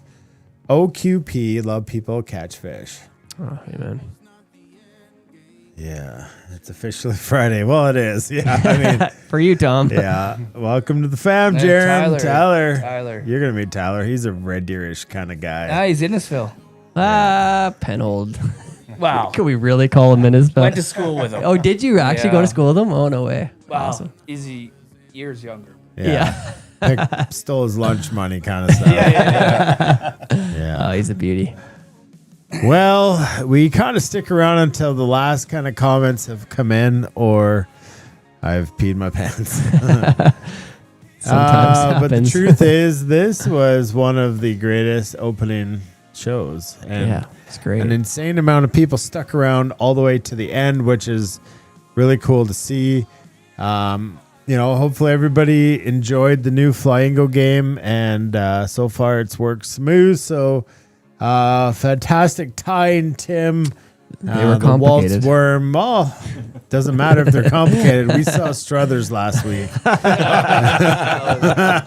That also didn't have to be complicated. So Neil says OQP and LPCF. So we have a thing here that is, as Jeremy is the newer guy to the group, is evidence of, we say only quality people. So kind of live your life like that, where surround yourself with only quality people. That's OQP. And then LPCF means love people, catch fish. And that's kind of our slogan at Fly Fishing Bow River Outfitters. It's always about the people, right? We always are chasing the fish, but the people matter most. And LPCF is that. Do we have any other? It seems to be a lot of those like algorithm type things that grow. No, I think that's our TNL ones. Yeah. OQP, LPCF. Yeah. Try not to be exclusive to people that don't know. So if you don't know something, The Innisfil boys. Who's that? Tyler. yeah. Yep, Innisfil Boys. Yeah. Nice. Burks. Yeah, that's awesome. I think Burks. that's Phil. Sent him a bunch of squirmy worms and stuff. If you're new here and you're like, what the F is this? I think your kits suck because I've never seen them. Email me. I'll send you some free kits and let you tie them up and see how you like them. TNL at flyfishingbowriver.com. I think that's what it is. Anyways, I'll send you some individual kits and free of charge, nothing. Just send me, say, hi, I doubt you. And I'll say, I doubt you do. But here's some kits. Challenge accepted. Yeah. Well, without good. anybody else having wins to share, depends. Oh, Tom didn't mean depends. He meant like wear some depends. Depends. Just gonna put a catheter into Ken's jug, his tea, and do his Wendy's tea over there. Well, Ken, Craig, Jeremy, truly grateful for you guys. Thanks for having us. Thanks as for having always. us, man. Yeah, Thanks for being squeezing here. all you guys. I know the newness of the group and trying to, but it's I great. knew Jeremy and I knew you guys, and I was like, you're gonna fit in well, like a bunch of cross country skiers. Going Downhill or uphill. up? Going up the hill. Mainly uphill. Usually Definitely. downhill's like this. So either or, really. You do you. Or Whichever's them. more comfortable, really. Tim, love you, brother. Love and you too, buddy. Next week is episode 2. Dose. Obviously, they go up in numbers, and we're talking the Lady McConnell Midge and The killer why don't bug. you show the pictures, Matea Drew? We Oh, didn't yeah, even these are show so those. good. $50 and you guys don't get Charlie's. We're trying to figure out how to distribute these paintings of all the flies that she's going to paint this year. That's awesome. And, That's cool. uh, Yeah. Isn't that great? Matei did those? Yeah. Yeah. Oh, wow. Incredible. So I don't know. I mean, Are they for sale? yeah, donations, cash. Just leave a tip on her desk over there. We're just she's So good. she's like flourishing in her art, and I know like fly fishing flies probably aren't her like go-to, love, but she's unreal. She painted for me this Christmas a picture of my Volkswagen Beetle that I never got finished when I was a kid, and it's pretty cool. So she's done that, she's done this, she's progressed, and she's loving it. So Oh, progressed isn't even the run word. with it. Yeah, Watching her grow over the years. It's incredible. totally. Yeah. So anyways, she plans to do those for every single episode, That's wicked. and we'll do with that as we see fit. Want to see him up close? Oh, yeah. Auction them off. Yeah. $4. That's all. That's wicked. She's doing, it's watercolor. Yeah, and she's got acrylic markers now. She might start doing them but that's all watercolor. Yeah. Yeah. So good. Mind blowing, incredible. man. That's Yeah. that's so cool. Yeah, people that can do art is another. I know. Are It's they like there for sale? Yeah. Oh yeah, you do you. like the attention to detail that like we have in our ways, but to see it on paper Yeah. is Yeah. incredible. That is something else. Yeah. Yeah. Wow. Very impressive. So Did as you much show as both of them? what? Did you show both of them? Yeah. I Yeah. think That's amazing. So as much so as good. you loved the intro, let's remember that the outro is from the same band. Ooh. Is this Dana's band? It's Is not it One Dana's Direction? band, It's freaking Pasty Bobbin is what they're called. Ah. I'm not sure how they fit into the theme of this year, but until next week, I'm Dana. I'm Tim. We'll see you then. Family. See you guys. Take care. Thank you.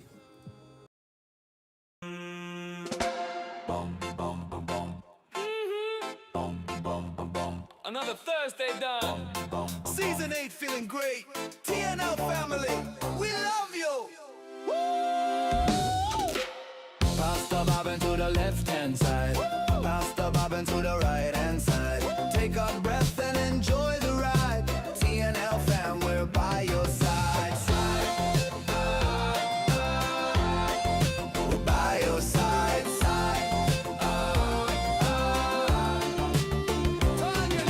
Tied up the flies, we shared the night. Dana guided the ship just right. Tim spun magic on the vise so clean. Season 8 rolling like a funky dream. The patterns dance, the laughter flowed. The TNL fam just stole the show. OQB forever, hearts align. Love people catch fish, that's a state of mind. Hearts align, love people catch fish, that's a state of mind. Pass the bobbin to the left hand side. Pass the bobbin to the right hand side. Thanks for coming, enjoy the night. TNL fam, you shine so bright. We're by your side.